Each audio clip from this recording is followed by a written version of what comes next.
அனைவருக்கும் என்னுடைய அன்பு, பணிவு, நன்றி கலந்த வணக்கம். சிங்கப்பூர் இந்து அறக்கட்டளை வாரிய நல் ஆதரவுடன் நடைபெற்று வரும் கம்பராமாயண தொடர் வகுப்புகளில் இன்றைய வகுப்பு எண் 258.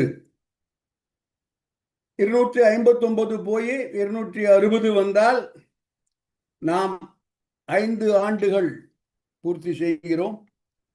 260வது வகுப்பு, அதாவது அடுத்த வியாழக்கிழமை, அது 26 ஜூன்.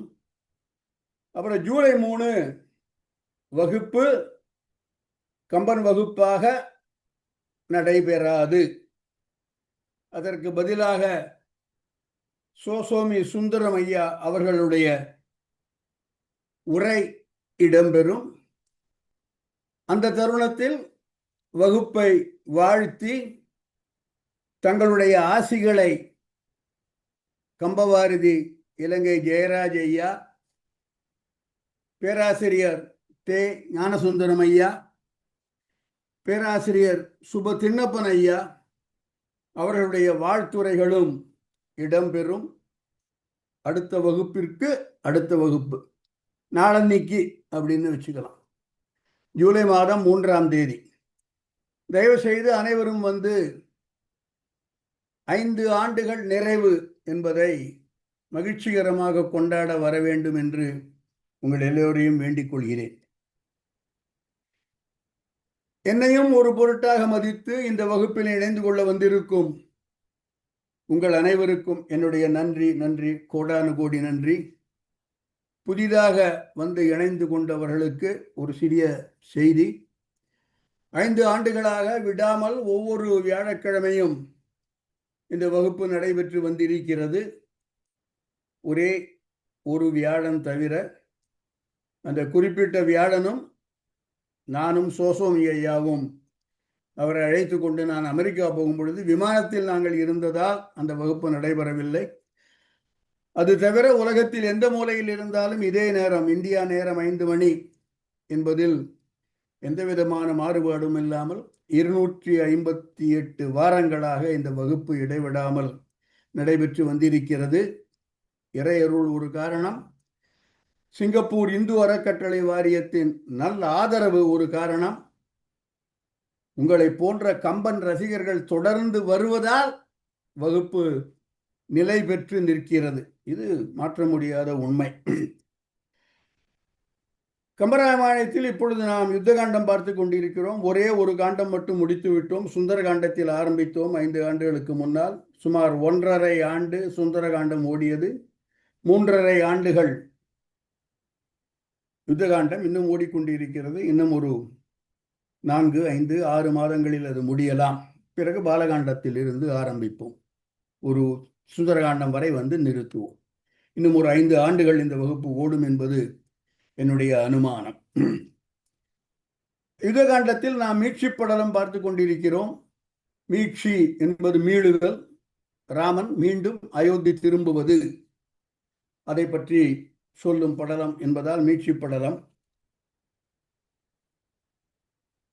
இந்த படலத்தில் சென்ற வகுப்பில் பலருக்கும் ஒரு சற்றே ஐதர் அதிர்ச்சி அளிக்கக்கூடிய அல்லது ஒப்புக்கொள்ள முடியாத ஒரு நிலைமையில் ராமன் சீதையின் மீது பழி சுமத்துகின்றான், சீதையை ஏசுகின்றான்.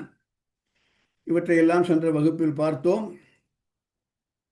அது குறித்து என்னுடைய பார்வை என்ன என்பதை இந்த வகுப்பில் சொல்லுகிறேன் என்று சொல்லியிருந்தேன். சென்ற வகுப்பின் நிறைவு பாடலை ஒரு பார்வை பார்த்துவிட்டு இந்த வகுப்பிற்குள் நுழையலாம் வழக்கம் போல.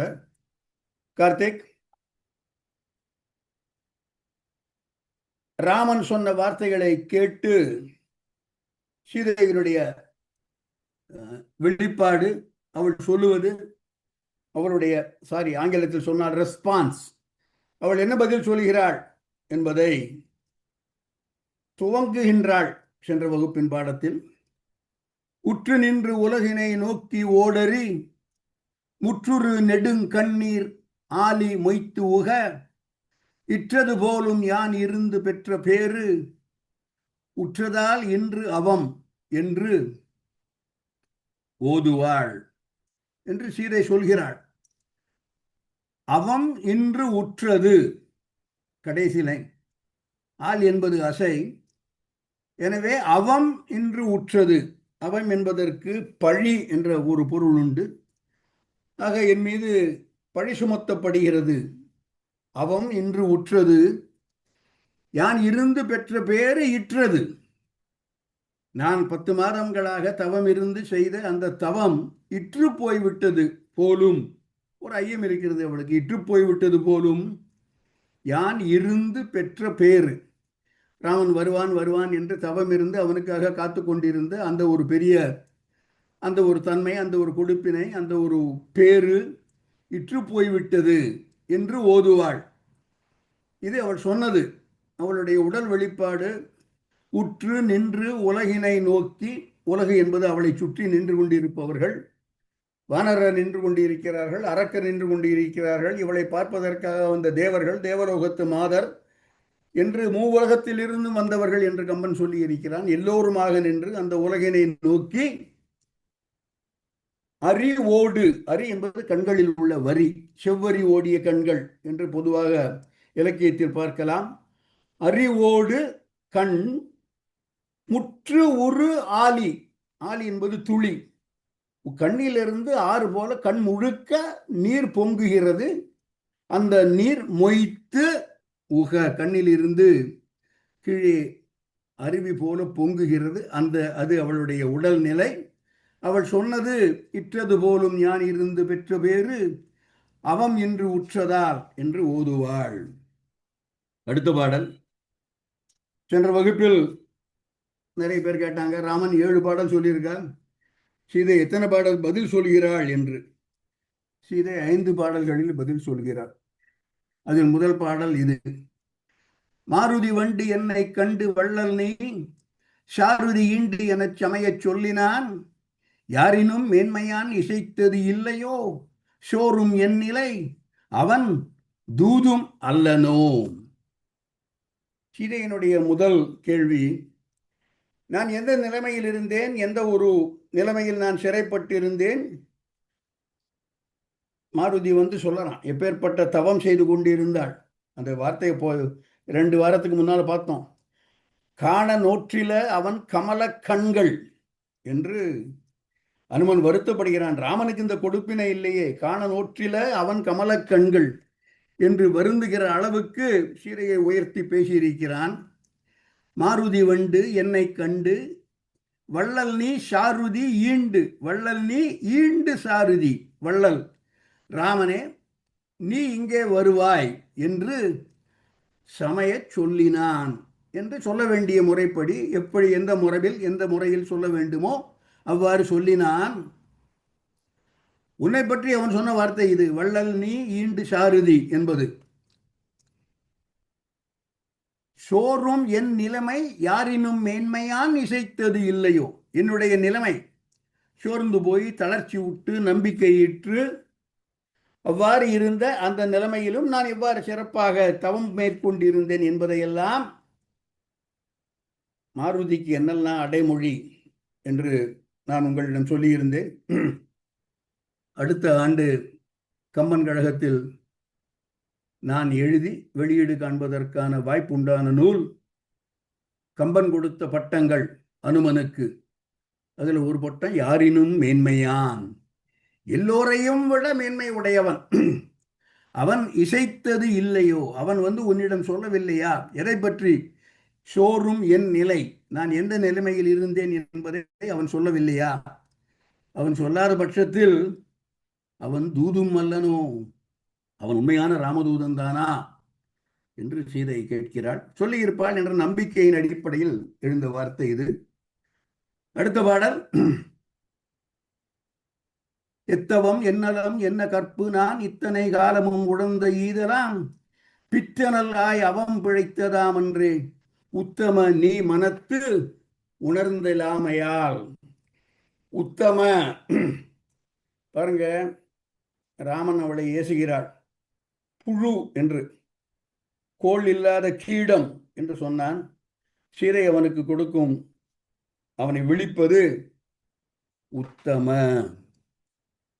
இது உத்தம என்று சொன்னால் எடுக்கலாம். இவ்வளவு சொன்ன நீ எல்லாம் ஒரு உத்தம நாடா என்று நக்கலாவும் சொன்னதாக எடுத்துக்கொள்ள. உத்தம, நீ மனத்து உணர்ந்திலாமையால், நீ என்னை பற்றி, என்னுடைய நிலைமை, இதை பற்றி நீ எதுவும் உணர்ந்து கொள்ளவில்லையே. எதை பற்றி? எத்தவம், என்னலம், என்ன கற்பு, இத்தனை காலமும் நான் உழந்த ஈதெல்லாம், வருத்தப்பட்டு இவற்றையெல்லாம் காப்பாற்றிக் கொண்டு இவற்றையெல்லாம் போற்றி கொண்டு, உழலுதல் என்றால் வருந்துதல், அப்படி இருந்து அவையெல்லாம் அவம் பிழைத்ததாம், பழி வந்து சேர்ந்தது. பிழைத்தது என்றாலே பழி, குற்றமடைந்தது அல்லது பிழை செய்யப்பட்டது. அவமாகி போய்விட்டது, வீணாக போய்விட்டது, பித்தாக போய்விட்டது. பித்து எனல் ஆம், எல்லாரும் எல்லாமே இந்த மாதிரி. பித்து என்பது ராமனா, பித்து என்பது நானா? பித்தார் பைத்தியம் பிடித்தது போல மனநிலை பிழன்று அவமும் பிழைத்தது. பழி, பழி வந்து சேர்ந்திருக்கிறது, பிழை வந்திருக்கிறது என்று நீ இவற்றையெல்லாம் உணராமல் இதை மட்டும் உணர்ந்து கொண்டு இருக்கிறாயே. உத்தம, நீ மனத்து உணர்ந்திலாமையால். அடுத்த பாடல். பார்க்கலாம் பத்தினி பதுமத்தானுக்கும் பேர்க்கலாம் சிந்தையல் அள்ளல் பேதையான் ஆர்க்கலாம் கண்ணவன் அன்று என்றால் அது தீர்க்கலாம் தகையது தெய்வம் தேருமோ. எல்லோரும் சொல்கிறார்கள் என்னை, அல்லது எல்லோரும் புகழ்கிறார்கள். பாரிலேயே பத்தினி என்பவள் இவள் மட்டும்தான்.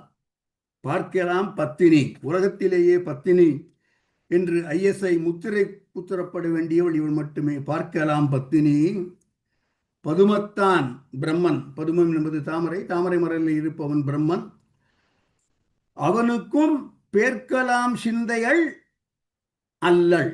பேர்க்கலாம் சிந்தைகள், அவன் நினைத்தால் கூட சீதையுடைய அந்த உறுதி, சீதையுடைய கடப்பாடு, சீதையுடைய திண்மை, இவற்றையெல்லாம் பெயர்க்க முடியாது. அவ்வாறு பெயர்த்து விட முடியாத சிந்தைகள் அல்லள். நான் அப்படிப்பட்டவள் அல்லள். பார்க்கலாம் பத்தினி அல்லள், பதுமத்தான் பேர்க்கலாம் சிந்தையல் அல்லள். சொல்லப்போனால் பேதையேன். ஆர்க்கலாம் கண்ணவன், உலகத்தில் இருக்க எல்லோருக்கும் கண் போன்றவன் என்னை ஏற்றுக்கொள்வதற்கு அன்று என்றால், என்னை மறுத்து விட்டால் அது தீர்க்கலாம் தகையது தெய்வம் தேருமோ. அதை மாற்றுவதற்கு, அந்த அவன் என் மீது சுமத்திய பழியை தீர்ப்பதற்கு தெய்வம் என்று ஏதேனும் வேறு ஒன்று இருக்கிறதா என்று சீதை ராமனை பார்த்து கேட்கின்றாள். அடுத்த பாடல். இது பாடல் எடுத்துடலாம். இவ்வளவு சொல்ற, இறுதியாக ஒன்று சொல்கிறாள் ராமனை பார்த்து. சொல்ல போனால், டேய், நீங்க எல்லா ஆம்பளைகளும் ஒரே மாதிரி தாண்டா. எல்லா ஆம்பளைகளும், இந்த எல்லா ஆண்மக்களும் என்பதில் யாரையெல்லாம் உள்ளடக்குகின்றாள் சீதை. நான் இந்த பாடலை படிச்சுட்டு விளையாட்டா என் மனைவிட்டு சொன்னேன், கிரிஜா, என்ன நீ குத்தம் சொல்லாத, பெண்களோட மனசை புரிந்து கொண்டவர் என்று யாருமே இல்லை. நான் ரொம்ப அல்பம், நான் ரொம்ப சாதாரணம். ஏன்னா பெண்களோட மனதை புரிந்து கொள்ளாதவர்கள் யார் யாரெல்லாம் என்று சீதை ஒரு பட்டியல் போடுகிறாள். அவர்களே பெண்களுடைய மனதை புரிந்து கொள்ள முடியலைன்னா கேவலம் வரதராஜன் உன்னை புரிஞ்சுக்கலைன்னா கோச்சிக்காதேம்மா என்று விளையாட்டாக இந்த குறிப்பிட்ட பாடலை குறித்து பேசிக்கொண்டிருக்கும் பொழுது மனைவியிடம் சொன்னேன். பாடலை பார்க்கலாம். எந்த ஆண்மகனும் பெண்களுடைய மனநிலையை முழுமையாக தெரிந்தவர்கள் இல்லை. யாரெல்லாம்? பங்கையத்து ஒருவனும் விடையின் பாகனும் சங்குகை தாங்கிய தருமமூர்த்தியும் அங்கையின் நெல்லி போல அனைத்தும் நோக்கினும் மங்கையர் மனநிலை உணர வல்லரோ. மங்கையர் மனநிலை உணர வல்லரோ? முடியாது. பெண்களுடைய உண்மையான அவருடைய மனதை புரிந்து கொள்பவர்கள் என்பவர் யாரும் கிடையாது. அவங்களுக்கு மற்றதெல்லாம் தெரியும். அனைத்தும் அங்கையின் நெல்லி போல் நோக்கினும். அனைத்து என்பது மங்கையருடைய மனநிலையை உணர்வதை தவிர பாக்கி எல்லாம், all the others, all the rest other than மங்கையர் மனநிலை உணர்வதை தவிர அனைத்தும் பாக்கி எல்லாத்தையும் ரொம்ப சாமர்த்தியமாக புரிந்து கொள்வார்கள். எவ்வளவு சாமர்த்தியமான உள்ளங்கை நெல்லிக்கனி போல, அங்கையின் நெல்லி போல அனைத்தும் நோக்கினும் அதெல்லாம் செஞ்சிருவாங்க. மங்கையர் மனநிலை உணர வல்லார் யாரு? பங்கையத்து ஒருவனும் தாமரை மரலில் இருக்கக்கூடியவன் பிரம்மன். விடையின் பாகனம் சிவபெருமான். சங்கு கைத்தாங்கிய தருமமூர்த்தியும் சங்கு சக்கரதாரி திருமால் ஆகிய மும்மூர்த்திகளுமே தங்களுடைய ரெஸ்பெக்டிவ் ஒய்ஃபுடைய மனநிலையை புரிந்து கொள்ளாத போது, ராமா நீ எப்படிரா என்னோட மனநிலையை புரிந்து கொள்ளப் போகிறாய் என்பது போல எந்த ஆண்மகனுக்கும் மங்கையருடைய மனநிலை உணர வல்லவர் அல்லர். ஆனால் மற்றதிலெல்லாம் சாமர்த்தியம் ஜாஸ்தி. அங்கையின் நெல்லி போல் அனைத்தும் நோக்கினும். அங்கையின் நெல்லி போல், உள்ளங்கை நெல்லிக்கனி போல. நான் முன்பு சொல்லி இருக்கிறேன் என்று நினைக்கிறேன். இந்த உள்ளங்கை நெல்லிக்கனி என்பதை கம்பபாரதி ஐயா விளக்கும் பொழுது ஒரு முறை நான் கேட்டிருக்கிறேன், வகுப்பில் சொல்லி இருக்கிறேன். இருந்தாலும் புதிதாக வந்தவர்களுக்கு, உள்ளங்கையில நெல்லிக்கனி தான் வைக்கணுமா? உள்ளங்கையில சின்ன ஒரு எலுமிச்சம்பழம் வச்சாலும் அது உள்ளங்கை எலுமிச்சம்பழம் மாதிரி தெரியாதா? உள்ளங்கையில சின்னதா ஒரு ஆரஞ்சு பழம், இப்போ ஆப்பிளும் ரொம்ப சின்ன சைஸ்ல வருது, கிட்டத்தட்ட நெல்லிக்காய் சைஸ்ல. நெல்லிக்காய் சைஸ்ல ஏகப்பட்ட பழங்கள் வைக்க முடியும். ஏன் நெல்லி போல் என்று நெல்லியை மட்டுமே உதாரணமாக சொல்கிறார்கள், எலுமிச்சம்பழமோ ஆப்பிளோ ஆரஞ்சோ சொல்வது இல்லை என்பதற்கு கம்பபாரதி சொன்ன செய்தி. நெல்லிக்காயில பார்த்தீங்கன்னா மேலே ஒரு லைன் இருக்கும், 6 லைனோ 7 லைனோ இருக்குன்னு நினைக்கிறேன். உள்ள ஒரு கொட்டை இருக்கும். அந்த கொட்டையிலையும் இதே மாதிரி ஒரு லிமிட், ஒரு விளிம்பு இல்லைன்னா ஒரு வரை இருக்கும். வெளியில் இருக்கக்கூடிய அந்த லைன் எண்ணிக்கையும் உள்ளே இருக்கக்கூடிய கொட்டைகளுடைய எண்ணிக்கையும் ஒன்றாகத்தான் இருக்கும்.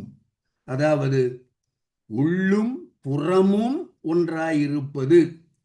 அந்த அளவுக்கு உணர்வது அங்கையின் நெல்லி போல உணர்வது, உள்ளங்கை நெல்லிக்கை போல உணர்வது என்பது உள்ளும் புறமும் ஒன்றாக இருக்கும் வண்ணம் உணர்வது என்று கம்பபாரதி ஐயா விளக்கி சொன்னார். அடுத்த பாடல்,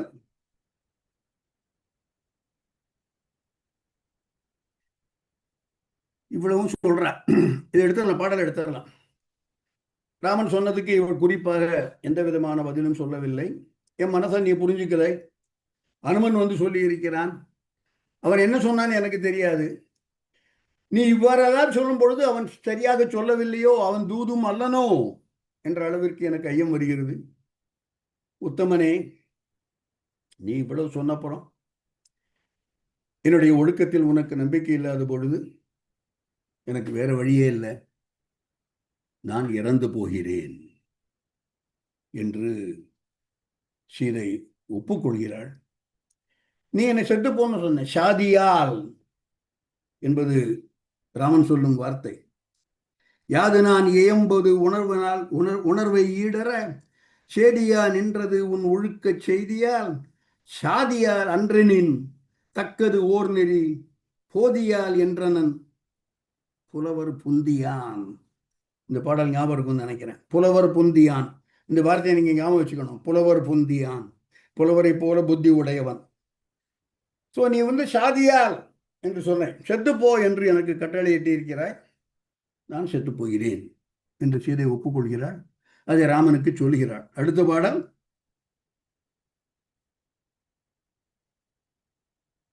ஆதலின் புறத்து இனி யாருக்காக என் கோதரு தவத்தினை கூறி காட்டுகேன், சாதலின் சிறந்தது ஒன்று இல்லை தக்கதே வேத நின் பணி அது விதியும் என்றனள்.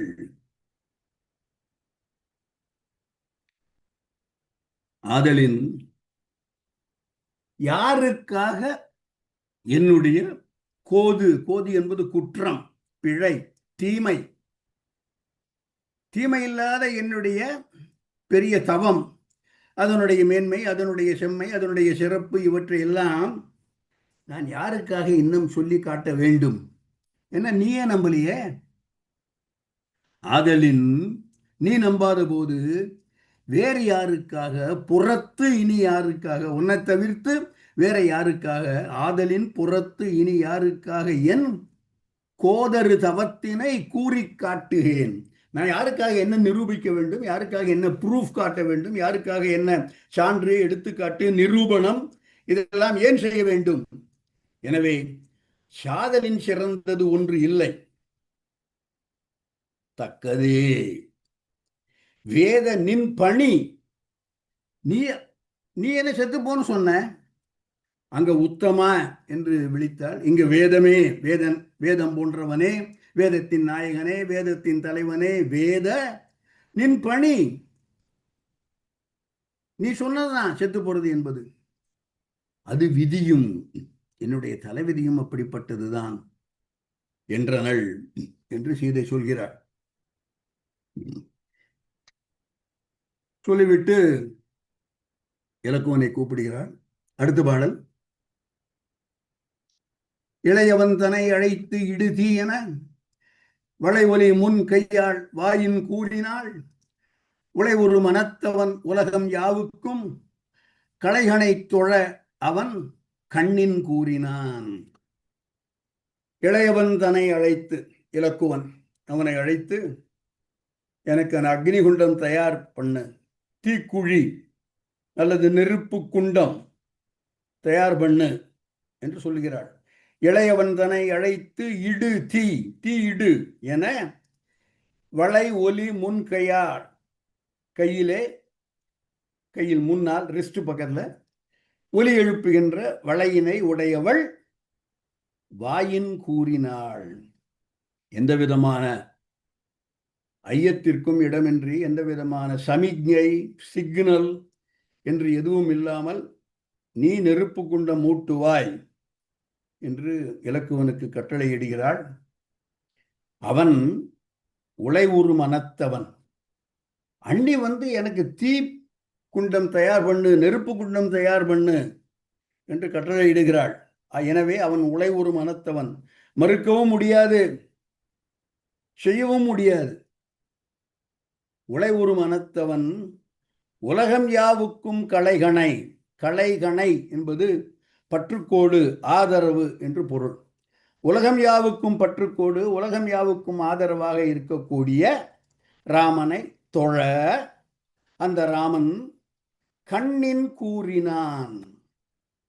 தன்னுடைய ஒப்புதலை, நெருப்பு குண்டம் தயார் பண்ணு என்ற தன்னுடைய ஒப்புதலை ராமன் கண்ஜாடையாக கூறுகின்றான். அடுத்த பாடல். ஏங்கிய பொறுமலின் இழிகண் நீரினன் வாங்கிய உயிரினன் அணைய மைந்தனும் ஆங்கெறி விதிமுறை அமைவித்தான் அதன் பாங்குற நடந்தனள் பதுமப் போதினாள். என்ன ஒரு பாடல் பாருங்க. ஏங்கிய பொறுமல், பொறுமல் என்பது அழுகை. பொறுமுகிறான் என்பது நாம் இப்பவும் பயன்படுத்துகிற ஒரு வார்த்தை.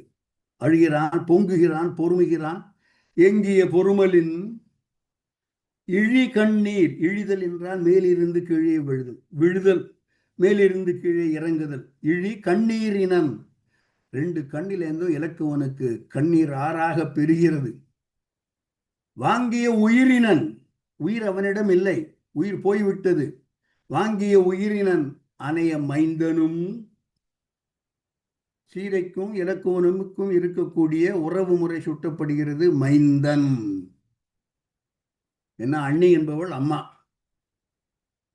மைந்தனும் ஆங்கு எரி நெருப்பு குண்டம் விதிமுறை அமைவித்தான்.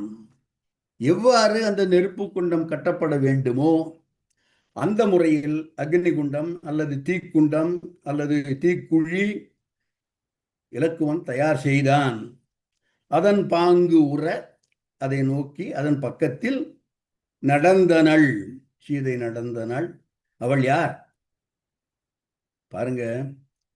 தீக்குள்ள பாய போறான். தாமரை போன்ற காலுடையவள் பதும போதினாள். போது என்றால் மலர், பதுமம் என்பது தாமரை. தாமரை மலர் போன்றவள் என்று பொதுவாக கொள்ளலாம். நடந்தனள் என்பதால் அது காலை சூட்டுகிறது என்றும் பொருள் கொள்ளலாம். ஸோ அந்த நெருப்பு குண்டத்தை நோக்கி சீதை நடக்கிறாள். இதை எடுத்துடலாம்ப்பா கார்த்திக். ஒரு சில விஷயங்கள் உங்களுக்கு தெளிவுபடுத்தலாம் என்று நினைக்கிறேன். முதல்ல சென்ற வகுப்பில் பலரும், சில பேர் ரொம்ப தேவர் வெரி ஒசிஃபரஸ், ரொம்ப தீர்க்கமாக, ரொம்ப திண்ணமாக சார் ராமனை பற்றிய எண்ணத்தை மாற்றிக்கொள்ள வேண்டியிருக்கிறது என்று வெங்கட்ராமன் சொன்னார்னு நினைக்கிறேன். சாம்பவியும் அந்த மாதிரி சொன்னாங்கன்னு நினைக்கிறேன். நிறைய பேருக்கு அந்த அபிப்பிராயம் இருந்திருக்கலாம். இன்றைக்கு கூட மேனா சொன்னார், மற்றவங்களாம் சொன்னாங்க, நான் சொல்லலை, அவ்வளோதான். ராமனை குறித்த அபிப்பிராயம், ராமனை குறித்த அந்த ஒரு உயர்வு நிலை மாற்றிக்கொள்ள வேண்டியிருக்கிறதே. இத்தகைய வார்த்தைகள் சொன்னவனை இவ்வாறு ஏற்றுக்கொள்ள முடியும் இவனை என்று பலரும் சொன்னீர்கள். இது உங்களுடைய பார்வை, உங்களுடைய அபிப்பிராயம், உங்களுடைய ஒப்பீனியன், உங்களுடைய வியூ, உங்களுடைய கருத்து, உங்களுடைய எண்ணம், உங்களுடைய சிந்தனை. என்னை பொறுத்த அளவில் நான் ராமனை குறித்த எண்ணத்தை மறுபரிசீலனை செய்து கொள்ளவில்லை. அவன் எனக்கு இன்னும் நடையில் நின்றுயர் நாயகன் தான். அவன் எனக்கு இன்னும் அருளின் ஆழியான் தான். அவன் எனக்கு இன்னும் கருணையின் நிலையம் அண்ணான் தான். இவையெல்லாம் கம்பன் ராமனுக்கு கொடுக்கும் அடைமொழிகள். அவன் இன்னும் மறைகளை தேரத்தக்க வேதியர் வணங்கற்பால இறையவன் இராமன் என்னும் நல்லற மூர்த்தி தான். இந்த பாடல் உங்களுக்கு ஞாபகம் இருக்கும் நினைக்கிறேன். மறைகளை தேரத்தக்க வேதியர் வணங்கற்பால இறையவன் இராமன் என்னும் நல்லற மூர்த்தி ஆயின் பிறையிற்று இவனை கோரி என்றொரு பிறை முகவாளி நிறையுற வாங்கிவிட்டான் உலகலாம் நிறுத்தி வென்றான் என்று இந்திரஜித்தின் தலையை கொய்வதற்காக ராமன் அறத்தின் மூர்த்தி என்பது உண்மையானால் நீ அவன் தலையை கொய் என்று ஏவப்பட்ட அம்பு. ஆக ராமன் அறத்தின் மூர்த்தி என்பதில் எந்த விதமான ஐயமும் இல்லை. நான் அவ்வாறுதான் நம்புகிறேன். அவன் அறந்தலை நிறுத்தி வேதம் அருள் சுரக்க வந்தவன். வேதமும் அறனும் சொல்லும் மெய்யற மூர்த்தி. இன்னும் இந்த மாதிரி ஒரு 150 அடைமொழி கம்பனுக்கு என்னால் சொல்லி கொண்டு போக முடியும். இத்துடன் நெருங்கித்துகிறேன். ஆக ராமன் நடையில் நின்றுயர் நாயகன்தான். இதில் எந்த விதமான ஐயமும் இல்லை. இப்பேற்பட்ட வார்த்தைகளை சொன்னவனை எவ்வாறு நீங்கள் ஏன் தூக்கி பிடிக்கிறீர்கள் என்ற கேள்வி உங்களுக்கு எழுப்பலாம். ஒரு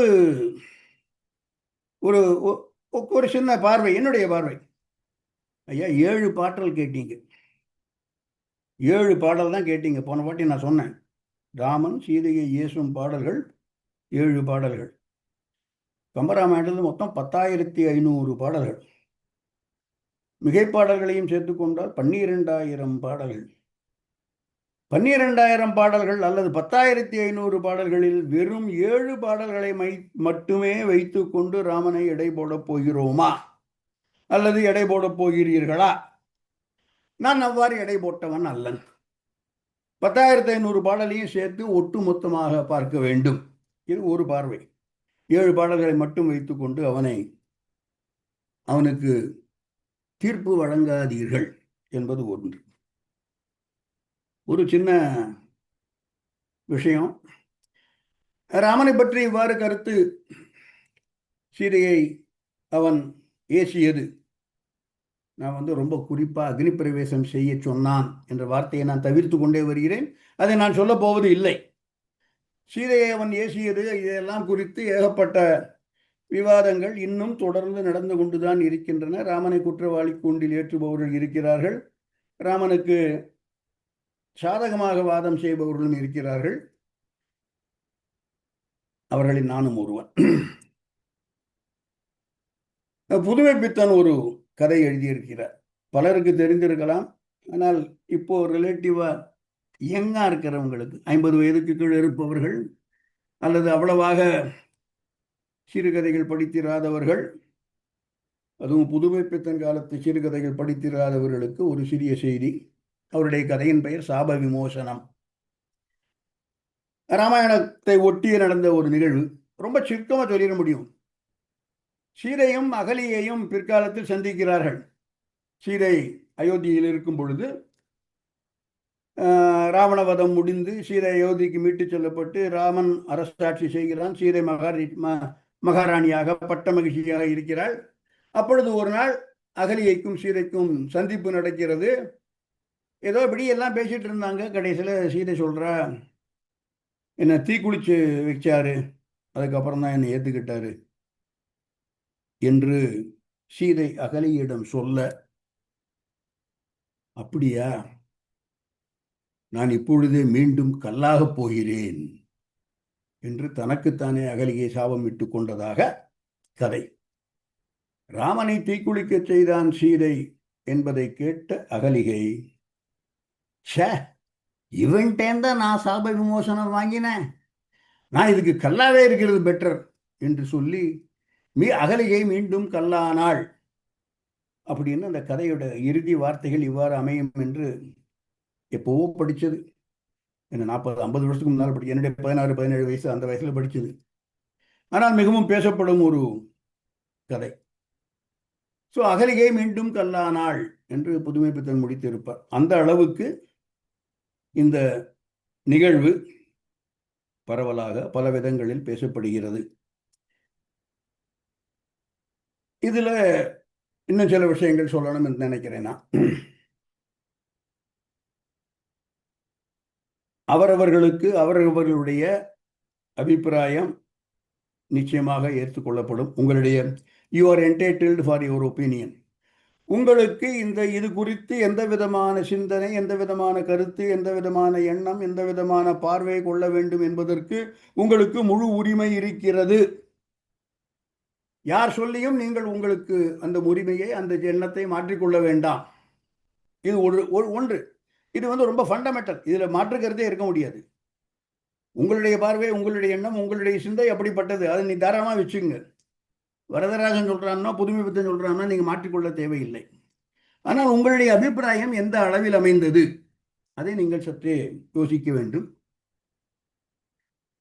இதுல இன்னும் சில வார்த்தைகளும் சொல்லிடுறேன். இந்த 7 பாடல்களையும் கம்பராமாயணத்தில் இருந்து எடுக்க முடியாது. இவை கம்பன் எழுதிய பாடல்கள் தான். ராமன் சொன்ன இந்த வார்த்தைகளுக்கு வேறு பொருள் வலிந்து திணிக்க முடியாது. திறம் உவந்தனை ஒழுக்கம் பாழ்பட என்று இந்த வார்த்தை இந்த பொருள் தான் தரும், வேறு பொருள் தர முடியாது. ஆக இந்த பாடல்கள் இவ்வாறு தான் இருக்கின்றன. இவற்றிற்கு பொருள் இவ்வாறு தான் அமைகின்றது. இவற்றை நாம் எவ்வாறு விளங்கிக் கொள்ளப் போகிறோம், அதில் தான் உங்களுடைய பார்வை, உங்களுடைய எண்ணம், உங்களுடைய ஒப்பீனியன், உங்களுடைய சிந்தை எல்லாம் அதில் அடங்கும். இதை எவ்வாறு புரிந்து கொள்ளப் போகிறீர்கள்? கம்பன் எழுதிவிட்டான், கம்பன் எழுதினது தப்பு, கம்பன் பிழை செய்து விட்டான், தாராளமாக சொல்லிட்டு போங்க. கம்பன் எழுதியிருக்கிறான், காப்பியத்தில் இந்த நிகழ்வு இருக்கிறது, இவ்வாறு தான் சொல்லப்படுகிறது. இதை நாம் எவ்வாறு புரிந்து கொள்ளப் போகிறோம்? வள்ளுவன் சொன்ன மாதிரி தான், எப்பொருள் யார் யார் வாய் கேட்பினும் அப்பொருள் மெய்ப்பொருள் காண்பது அறிவு. ஏன் இந்த வார்த்தைகள் சொல்லப்பட்டன? ஏன் இந்த குற்றம் சீதை மீது சுமத்தப்பட்டது என்பதை சற்றே ஆழமாக, தீர்க்கமாக, உன்னிப்பாக பார்க்க வாய்ப்பு இருக்கிறது. பார்க்கலாம், வாருங்கள். இதில் ஒரு விஷயம் நீங்கள் எல்லாரும் உடனடியாக ஒத்துக்கொள்வீர்கள் என்று நினைக்கிறேன். அப்படி இல்லைன்னாலும் கொஞ்சம் we can dwell on that. அதில் கொஞ்ச நாளை சமயம் ஸ்பெண்ட் பண்ணலாம். சீதையினுடைய கற்பு குறித்து ராமனுக்கு எந்த விதமான ஐயமும் இருந்தது இல்லை. இதை நீங்கள் நன்றாக புரிந்து கொள்ள வேண்டும். சீதையினுடைய கற்பு குறித்து ராமனுக்கு எந்த விதமான ஐயமும் இருந்தது இல்லை. இதில் மாற்று கருத்து கொள்வதற்கு இடமே இல்லை. என்றால் கம்பனின் பாடல்கள் எல்லாம் சான்றாக நிற்கின்றன. ஒன்று கம்பன் எழுதலாம் பொய் அப்படின்னு சொல்லிட்டு போங்க. கம்பனின் பாடல்கள் என்ற அடிப்படையில் வைத்துக் கொண்டு பார்த்தால் சீதையின் கற்பு குறித்து ராமனுக்கு அணு அளவும் சந்தேகமோ ஐயமோ அவநம்பிக்கையோ இருந்தது இல்லை, இல்லை, இல்லவே இல்லை. இதை முதலில் நீங்கள் புரிந்து கொள்ள வேண்டும். இதுக்கு பலரும் சொல்லக்கூடிய ஒரு இந்த இந்த இந்த இந்த இந்த சிந்தனைக்கு இந்த பார்வைக்கு சான்றாக அனுமன் சீதையை பார்த்து வந்த பிறகு ராமனுக்கு சொல்லும் பாடல்களை சொல்லலாம். அவற்றையும் வேகமாக பார்த்து சொல்ல போகிறோம். அதற்கு முன்பு அதுதான் முக்கியம். ராமனுக்கு சீதையினுடைய கற்பை குறித்து எந்த விதமான ஐயமும் இல்லை. அனுமனை ராமன் கூப்பிடுகிறான். கிஷ்கிந்தா காண்டத்து நிகழ்வு. சுக்ரீவன் எல்லா வானரர்களையும் கூப்பிடுகிறார். கிழக்கு திசைக்கு நீங்கள் போங்கள், வடக்கு திசைக்கு நீங்கள் போங்கள், மேற்கு திசைக்கு போங்கள், வடகிழக்கு, வடமேற்கு, தென்மேற்கு, தென்கிழக்கு என்ற எல்லா திசைகளுக்கும் ஆட்களை அனுப்புகிறான். தெற்கு திசைக்கு உரிய ஆட்களை கூப்பிட்டு சுக்ரீவன் நீங்கள் செல்லுங்கள் என்று ஒரு படையை அனுப்புகிறான். தலைவன் அங்கதன், அதுல ஜாம்பவான் இருக்கான், நீலன், நிறைய பேர் இருக்காங்க. அனுமனும் அதில் இருக்கிறான். தெற்கு திசைக்கு போவர்களை சுக்ரீவன் கூப்பிட்டு சொல்லும் பொழுது, நான் இப்ப சொல்றது ஒரு சின்ன ஒரு எக்ஸ்ட்ராவா சொல்றேன். தயவு செய்து பொதிகை மலை பக்கத்தில் போயிடாதீங்க, அகத்தியன் இருக்கும் இடத்து பக்கத்தில் போயிடாதீங்க. அங்கே போனீங்கன்னா அவன் சொல்கிற தமிழை கேட்டு அங்கேயே உட்காந்துருவீங்க, சீதையே தேட மாட்டீர்கள் நீங்கள். எனவே தயவு செய்து பொதிகை மலை பக்கம் போகாதீர்கள், அந்த மலையை பார்த்தால் தாண்டி கொண்டு சுற்றி வளைத்து கொண்டு செல்லுங்கள் என்று தமிழுக்கு அவ்வளவு சிறப்பு கொடுத்து சுக்ரீவன் சொல்கிறான், கம்பன் சொல்கிறான். அந்த மலை பக்கத்தில் போனீங்கன்னா தமிழின் இன்பம், தமிழின் அமுது இவற்றையெல்லாம் கேட்டு நீங்கள் வந்த வேலையை மறந்து விடுவீர்கள் என்று எச்சரிக்கிறான் சுக்ரீவன். எல்லாரையும் கூப்பிட்டு சொல்லியாச்சு, எல்லாரும் கிளம்புறதுக்கு தயாரா இருக்காங்க. ராமன் அனுமனை கூப்பிடுகிறான். தனியாக ராமனும் அனுமனும் மட்டும். அனுமனுக்கு பல விஷயங்களை ராமன் சொல்லுகிறான். ராமனுக்கும் சீதைக்கும் மட்டுமே தெரிந்த அந்தரங்கமான விஷயங்கள், அதாவது கணவன் மனைவி இருவருமே அறிந்த இந்த ஒரு நிகழ்வு குறித்து இந்த அனுமன் சொல்லுவானே ஆனால் இவன் உண்மையில் ராமதூதன் தான், வேறு யாராகவும் இருக்க முடியாது என்று சீதை நம்பக்கூடிய அளவிற்கு உண்டான சில விஷயங்களை ராமன் சொல்லி அனுப்புகிறான். ஒரே காரணம், சீதைக்கு இவன் ராமதூதன் தான் என்ற நம்பிக்கை வர வேண்டும். தானும் சீதையும் மட்டுமே அறிந்திருந்த, வேறு யாருக்கும் தெரியாத சில விவரங்களை, சில சமாச்சாரங்களை, சில விஷயங்களை சொல்லி, அனுமா இதெல்லாம் கேட்டுக்க, சீதைகிட்ட போய் சொல்லு, சொன்னா நீதான் ராமதூதன் என்பதை நிச்சயமாக நம்புவாள் என்ற அளவில் ராமன் அனுமனுக்கு சொல்கிறான். சொல்லும் பொழுது ஒரு பாடல் சொல்கிறான். எப்பேற்பட்ட கற்புக்கு அரசி தெரியுமா அவ என்று. அனுமன் புறப்படுவதற்கு முன்னால், அனுமன் சீதையை பார்த்து வந்த பிறகு அவளுடைய கற்பு நிலைநிறுத்தப்படுகிறது என்பதெல்லாம் அப்புறம். அனுமன் சீதையை பார்க்க புறப்படுவதற்கு முன்னால் சீதை எப்பேற்பட்ட ஒரு கற்புடையவள் என்பதை ராமன் சொல்லுகிறான். என்ன சொல்றாங்கிறது பார்க்கணும். சீதையினுடைய கற்பு எப்பேற்பட்டது? இன்னும் கொஞ்சம் டீவியேஷன். சீதையும் ராமனும் சந்திக்கிறார்கள். அண்ணலும் நோக்கினான், அவளும் நோக்கினான். வில் முறிக்கப்படுகிறது. சீதை அங்கே இல்லை. என்னால் கம்பராமாயணத்துப்படி அங்கே நடப்பது சுயம்வரம் அன்று. அந்த மண்டபத்தில் சீதை இல்லை. நீலமாலை என்ற தோழி வந்து சீதைக்கு செய்தி சொல்கிறாள். சீதை, வில்லு முறிஞ்சு போச்சு, உனக்கு கல்யாணம். எந்த விதமான ரியாக்ஷனோ எந்த விதமான ரெஸ்பான்ஸோ சீதைகிட்ட இல்லை. சோ வாட், அந்த மாதிரி இருக்கா. வில் முறிக்கப்பட்டது, உனக்கு கல்யாணம். வில்லை முறித்தவன் யாரு தெரியுமா? அவன் பேர் ராமன். அப்பா பேர் தயரதன். அயோத்தி நாட்டுக்கு இளவரசன். தாமரை போன்ற அழக கண்களை உடையவன். நீ என்ன வேணா சொல்லிக்க, எவனா இருந்தா எனக்கு என்ன. அப்புறம் ஒரு விஷயம் சொல்றா நீலமாலை. நேற்று நம்ம ஊருக்கு புதுசா வந்தவன் ஒரு முனிவனோடும் தம்பி என்று சொல்லத்தக்க ஒருவனோடும் வந்திருக்கிறான் அவன். சொல்லு சொல்லு சொல்லு, யாரு? முனிவனோடும் தம்பி என்று சொல்லத்தக்கவன். இதை கேட்டவுடன் சீதைக்கு பொட்டுன்னு ஒரு பொறி தெரிக்கிறது. ஏனென்றால் நேற்று மாலை அவள் கன்னிகாமாடத்தில் இருந்து கீழே பார்த்து அண்ணலும் நோக்கினான், அவளும் நோக்கினான், அந்த முறுவல் என் உயிரை உண்டதே. அந்த நிகழ்வெல்லாம் நடந்தபோது ராமன் அவனுடைய தம்பி என்று சொல்லத்தக்க ஒரு வயதுடைய ஒருவன், ஒரு முனிவன், 3 பேருமாக வந்திருக்கிறார்கள். எனவே வில்லை முறித்தவன் என்னுடைய உள்ளங்கவர் கள்வன் தான் என்று சீதை தீர்மானிக்கிறாள். அப்புறம் அவளுக்கே தோன்றுது, இது ஒரு அனுமானம். ஜனகன் பெரிய யாகம் பண்ணுகிறான், ஏகப்பட்ட முனிவர்கள் வந்திருக்கிறார்கள், அவர்களோடு ஏகப்பட்ட ஆட்கள் வந்திருப்பார்கள். அதுல எவனாவது ஒருத்தன் தம்பி போல தோற்றம் அளிக்கக்கூடிய ஒருத்தனும் முனிவரோடையும் சேர்ந்து வந்திருக்கலாம். ஆக இந்த மில்லை முறித்தவன் நேற்று நான் கன்னிமாடத்தில் இருந்து பார்த்து தம்பி என்று சொல்லத்தக்கவனோடும் முனிவரோடும் வந்தவனாக இல்லாதிருக்கும் பட்சத்தில் என்று சீதை எண்ணுகிறாள். மனதை பறி கொடுத்தவன் ஒருவன், மாலையிட்டால் அவனுக்குத்தான், வேற யாருக்கும் இல்லை. அவனாய் இருந்தால் மணமாலை, இல்லாவிட்டால் பிணமாலை என்பது சீதையினுடைய தீர்மானம். வில்லை முறித்தவனும் நேற்று மாலை என்னுடைய உள்ளம் கவர் கள்ளுவனாக இருந்தவனும் வேறு வேறு ஆட்களாக இருந்தால் நான் தற்கொலை செய்து கொள்ளுவேன், நான் செத்து போவேன், இறப்பல் யான் என அகத்தில் உண்ணினாள் என்பது கம்பனுடைய பாட்டு. மனசுக்குள்ள நினைச்சுக்கிறா, யாருக்கும் சொல்லலை. அப்போ நீலமாலையோ யார் இருந்த போதும் வில்லை முறித்தவன் நேற்றைய மன்னங்கவர் கள்ளுவனாக யார் காதலித்தவன் தான் கணவனா வர வேண்டும் என்பது அப்பவே அவளுடைய கற்பு என்ன லெவல் இருந்திருக்கு பாருங்க.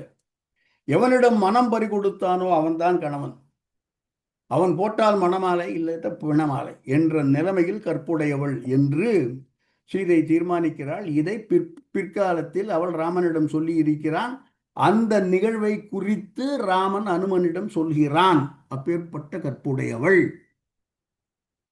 இதில் ஒரு சின்ன போற போக்கில் இன்னொன்று சொல்லிட்டு போறேன். இதே சந்தேகம் ராமனுக்கு வந்தது. நேத்திக்கு நம்ம பார்த்தோம், கன்னிமாடத்தில் எவ்வளோ நின்றுட்டு இருந்தா, வில்ல போய் முறிங்கிறாங்க, அவளும் இவளும் ஒரே ஆள் தானா? எந்த விதமான ப்ரூஃபும் இல்லை ராமன்கிட்ட. தனக்குத்தானே ஒரு சமாதானம் சொல்லிக் கொள்கிறான். நான் எப்படிப்பட்டவன், என்னுடைய சிந்தை எவ்வளவு தூய்மையானது, நான் இன்னொருத்தம் பொண்டாட்டி மேல ஆசைப்பட்டிருப்பேனா, அதனால அவள் கன்னிதான், அவள் இன்னும் மனமாகவில்லை என்று ராமன் தன்னை தானே சமாதானப்படுத்திக் கொள்கிறான். இங்க நினைச்சு பாருங்க, என்னுடைய மனசில் இடம் புகுந்தவள் நான் ஒழுக்கசீலன் என்பதால், நான் நான் நான் நான் ஒழுக்கசீலன் என்பதால் என்னுடைய மனம் மாற்றான் மனைவியை நாடாது என்பதால் அவள் இன்னும் கன்னிதான் என்று ராமன் நினைக்க, அந்த ஆள் வேற ஆளா இருந்தா செத்து போயிடுவேன் என்று சீதை நினைக்க, இந்த எண்ண ஓட்டத்தின் மாறுபாடு, இந்த எண்ண ஓட்டத்தின் வேறுபாடு, அவள் இமயத்தின் உச்சியில் நிற்கிறாள் என்பதை ராமன் உணர்ந்து கொள்ள அனுமனிடம் இது பற்றி குறிப்பாக சொல்லி அனுப்புகிறான். பாடலை பார்க்கலாம். கார்த்திக், வரை செய்தாள் வரை செய்தாள் வில் இருத்தவன். வரை என்றால் மலை, மலை போன்ற பெரிய தண்டு உடைய. வரை செய்தாள் வில் இருத்தவன் அம்மாமுனியோடு விரசினான் அல்லையேல் விடுவல் யான் உயிர் என கரைசையா வேலியின் கற்பினள் தெரிந்து உரை செய்தாள், அது எல்லாம் நீ உணர் உரை செய்வாய் என்று அனுமனுக்கு சொல்லி அனுப்புகிறான். வரை செய்தாள் வில்லை இருத்தவன் அம்மாமுனியோடும் விரசினன் அல்லையேல், முனிவரோடு என் உள்ளத்தை கொள்ளை கொண்டவனாக இல்லாவிட்டால் யான் உயிர் விடுவல் என. அவளுடைய கற்பு எப்படிப்பட்டது? கரை செய்யா வேலையின் கற்பு. வேலை என்றால் கடல், கரையில்லாத அளவு பெரிய கடல் போன்ற கற்புடையவள் அவள் தெரிந்து உரை செய்தாள், எக்ஸெட்ரா எக்ஸெட்ரா. என்று சீதையினுடைய கற்பை கரை செய்யா வேலையின் கற்பினள் என்று அனுமன் சீதையை சந்திப்பதற்கு முன்னாலேயே அவளுடைய கற்பை பற்றி மிக மிக உறுதியாக ராமன் சொல்லி அனுப்புகிறான். எனவே ராமனுக்கு சீதையின் கற்பு குறித்து எந்த விதமான ஐயமும் இல்லை. இதை நான் உணர்ந்த அளவில் நீங்களும் உணர்ந்து கொள்ள வேண்டும். இது அனுமன் சீதையை பார்ப்பதற்கு முன்பு பாடல் எடுத்துடலாம். அனுமன் சீதையை பார்த்து விட்டு வருகிறான். அவன் சொல்லின் செல்வன். அவன் சொன்னா தூதுவன் போயிருக்கிறான். அவன் மீது நம்பிக்கை வைத்து அவனை பார்த்த உடனேயே ராமன் அவனுடைய அறிவு எல்லாவற்றையும் கணித்தவன். யார்களோ இச்சொல்லின் செல்வன் என்று அப்பொழுதே சொன்னவன். அந்த சொல்லின் செல்வன் சொல்லாத செல்வனாக இருந்து ராமனுக்கு சீதையின் கற்பை உணர்த்துகிறான். ஒரு வார்த்தை கூட பேசல. அனுமனுக்கும் ராமனுக்கும் இடையே ஒரு சொல் கூட பரிமாறப்படவில்லை. சீதையின் கற்பு எப்பேற்பட்டது என்பதை ராமன் உணர்ந்து கொள்கிறான். ஒரு வார்த்தை சொல்லல. சீதை கற்புடையவள் என்று அனுமன் சொல்லவில்லை. தேவையில்லை. ஏனென்றால் அனுமன் வரான், பார்க்கறான். ராமன் உட்கார்ந்து இருக்கான். ராமன் பக்கம் காலை நீட்டுறான். சீதை இருக்கிற பக்கம் தலையை வைக்கிறான். தென் திசை நோக்கி தொழுகின்றான். ராமன் பக்கம் ராமனுக்கு அவமரியாதை செய்வது போல ராமன் பக்கம் காலை நீட்டுகிறான். சீதை இருக்கும் திக்கை நோக்கி தொழுது கீழே விழுந்து வணங்குகின்றான் அனுமன். கடலை பார்க்கலாம். எய்தினன் அனுமனும் எய்தி ஏந்தல்தன் மொய்கழல் தொழுகிலன் முளறி நீங்கிய தையலை நோக்கிய தலையன் கையினன் வையம் தழி நெடிது இறங்கி வாழ்த்தினான். வாழ்த்துகிறான் சீதைக்கு. சோபனம் சோபனம் அப்போ சொல்றான்னு நினைக்கிறேன் நான். எய்தினன் அனுமனும் எய்தி ஏந்தல்தன் மொய்கலன் தொழிகிலன் முளறி நீங்கிய தையலை நோங்கிய தலையன் கையினன் வையம் தழி நெடிது இறங்கி வாழ்த்தினான். இதை பார்க்கறான் ராமன். அடுத்த பாடல் போடலாம். இதை ராமன் பார்க்கிறான். கோபம் அல்ல, அனுமன் தம் பக்கம் காலை நீட்டியிருக்கானேன்னு. தின்திரல் அவன் செயல் தெரிய நோக்கினான் ராமன். தின்திரல் அவன் செயல் தெரிய நோக்கினான். வண்டுரை ஓதியும் வலியல் மற்ற இவன் கண்டதும் உண்டு அவள் கற்பும் நன்று என கொண்டனன். யாரு? குறிப்பினால் உணரும் கொள்கையான். மொழி வேண்டாம், பாடி லாங்குவேஜ் போரும். குறிப்பினால் உணரும் கொள்கையான் இராமன். அனுமன் ஒரு வார்த்தை பேசல. தின்திரல் அவன் செயல் தெரிய நோக்கினான். அனுமன் தன் பக்கம் காலை நீட்டி தென் திசை நோக்கி தலையை வைத்து தொழுது வணங்குவதை பார்த்த ராமன் தெரிந்து கொள்கிறான். வண்டுரை ஓதியும் வலியல், முக்கியமான வார்த்தை. உடம்புல அவள் வலி இருக்கிறதோ இல்லையோ, சொல்லினால் சுடுவன் என்ற அளவுக்கு அவளுக்கு வலிமை இருக்கிறது. வண்டுரை ஓதியும் வலியல் மற்ற இவன் கண்டதும் உண்டு அவள் கற்பும் நன்று. அதனாலதான் தொடரான். அனுமன் சீதையை நோக்கி தொழுவதற்கு காரணம் அவள் கற்புடையவளாக இருக்கிறாள், வலிமை உடையவராக இருக்கிறாள், உள்ளத்தின்மை இவன் பார்த்து வந்திருக்கிறான் என்பதை ராமன் நன்றாக உணர்ந்து கொள்கிறான். எனவே அனுமன் ஒரு சொல் சொல்வதற்கு முன்னால் புரிந்து கொள்கிறான் அவள் கற்பும் நன்று என. இவ்வளவுக்கு அப்புறமும் ராமன் சீதையினுடைய கற்பை சந்தேகித்தான், ஐயம் கொண்டான் என்று சொல்வது பிழையாகிவிடும். சீதையினுடைய கற்பு குறித்து அவனுக்கு எந்த விதமான ஐயமும் இல்லை. அடுத்த இது அனுமன் சீதையை கண்டு வந்த செய்திகள் சொல்வதற்கு முன்னால். சீதையை கண்டு வந்ததாக அனுமன் செய்தி சொல்கிறான். டக்கு டக்குன்னு நிறைய பாடல் பார்த்துட்டு போயிடலாம். கண்டனன் கற்பினுக்கு அணியை கண்களால் தென்திரை அலைகடல் இலங்கை தென்னகர் அண்டர் நாயக இனி துரத்தி ஐயமும் பண்டுள துயரும் என்று அனுமன் பண்ணுவான். பண்ணுதல் என்றால் பொதுவாக திரும்ப திரும்ப சொல்றதும்பாங்க, மீண்டும் மீண்டும் சொல்வது. அனுமன் பண்ணுவான். என்ன சொல்றான்? ஐயமும் துயரும் துரத்தி, ஐயம் துரத்தி. ஏனென்றால் நான் கண்டவள் சீதையை இல்ல, கற்பினுக்கு அணியை கண்டனன். கண்டனன் கற்பினுக்கு அணியை கண்களால், அவளுடைய கண்ணில் தெரியும் ஒளியால். அனுமனுடைய கண்களால் பார்க்கவில்லை. சீதையினுடைய கண், அதில் இருக்கக்கூடிய அந்த தேஜஸ், அந்த ஒளி அதை முன்னிட்டு கண்டனன் சீதையின் கண்களால் கற்பினுக்கு அணியை தென்திரை அலைகடல் இலங்கை தென்னகர் அங்க இருக்கா, அங்க போய் பார்த்தேன் நான். அண்டர் நாயக இனி துரத்தி ஐயம் துயரம் என்று அனுமன் சொல்கிறான். அடுத்த பாடல் ராமன் சீதையினுடைய குலத்தை பற்றி பேசினான். அடுத்த சீதையினுடைய கற்ப பத்தி அனுமன் சொல்லுவது, விற்பெரும் தடந்தோள் வீர வீங்கு நீர் இலங்கை விற்பின் நற்பெரும் தவத்தலாய நங்கையை கண்டே நல்லேன். இற்பிறப்பு என்பது ஒன்றும் இரும்புரை என்பது ஒன்றும் கற்பெனும் பெயரது ஒன்றும் களிநரம் புரிய கண்டேன். அனுமன் சொல்றான், கண்டனன் கற்பினுக்கு அணியை கண்களால் கற்பெனும் பெயரது ஒன்றும் களிநடம் புரிய கண்டேன். நற்பெரும் தவத்தலாய நங்கையை கண்டேன் அல்லேன். அங்க சீதைங்கிற ஆளை நான் பார்க்கல. இற்பிறப்பு இரும்பொறை கற்பு இந்த மூன்றும் ஒன்று சேர்ந்து ஒப்பில்லாத ஒரு மகிழ்ச்சியில் களி நடம்புரிய கண்டேன் என்று அனுமன் ராமனுக்கு தெள்ள தெளிவாக சீதையினுடைய கற்பை பற்றி சொல்லி இருக்கிறார். அடுத்த பாடல் ராமன் சொன்னான், குழு நிலத்தில் வந்தவள் குலப்பெருமை எல்லாம் தொலைத்தா என்று அனுமன் சொல்லி இருக்கிறான். உன்பெரும் தேவி என்னும் உரிமைக்கும் உன்னை பெற்ற மண்பெரு மருகி என்னும் வாய்மைக்கும் மிதிலை மன்னன் தன்பெரும் தனையை என்னும் தகைமைக்கும் தலைமை சான்றாள். என் பெரும் தெய்வம் ஐயா இன்னமும் கேட்டே என்றான்.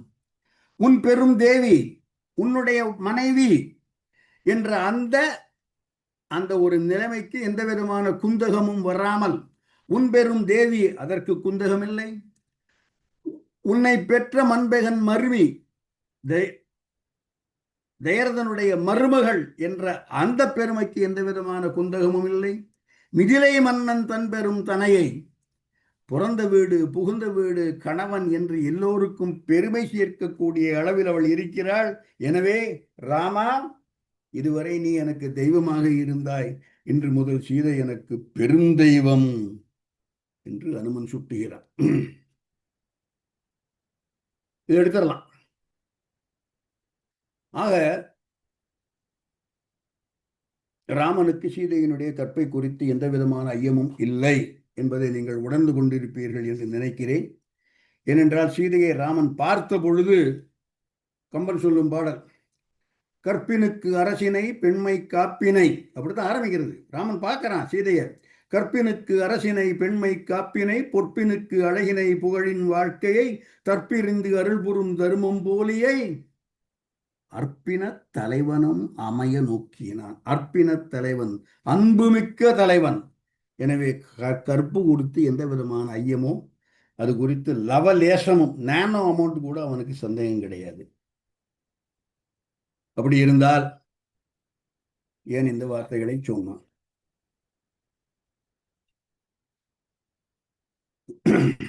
இந்த கேள்வி உங்களுக்கு வரும்.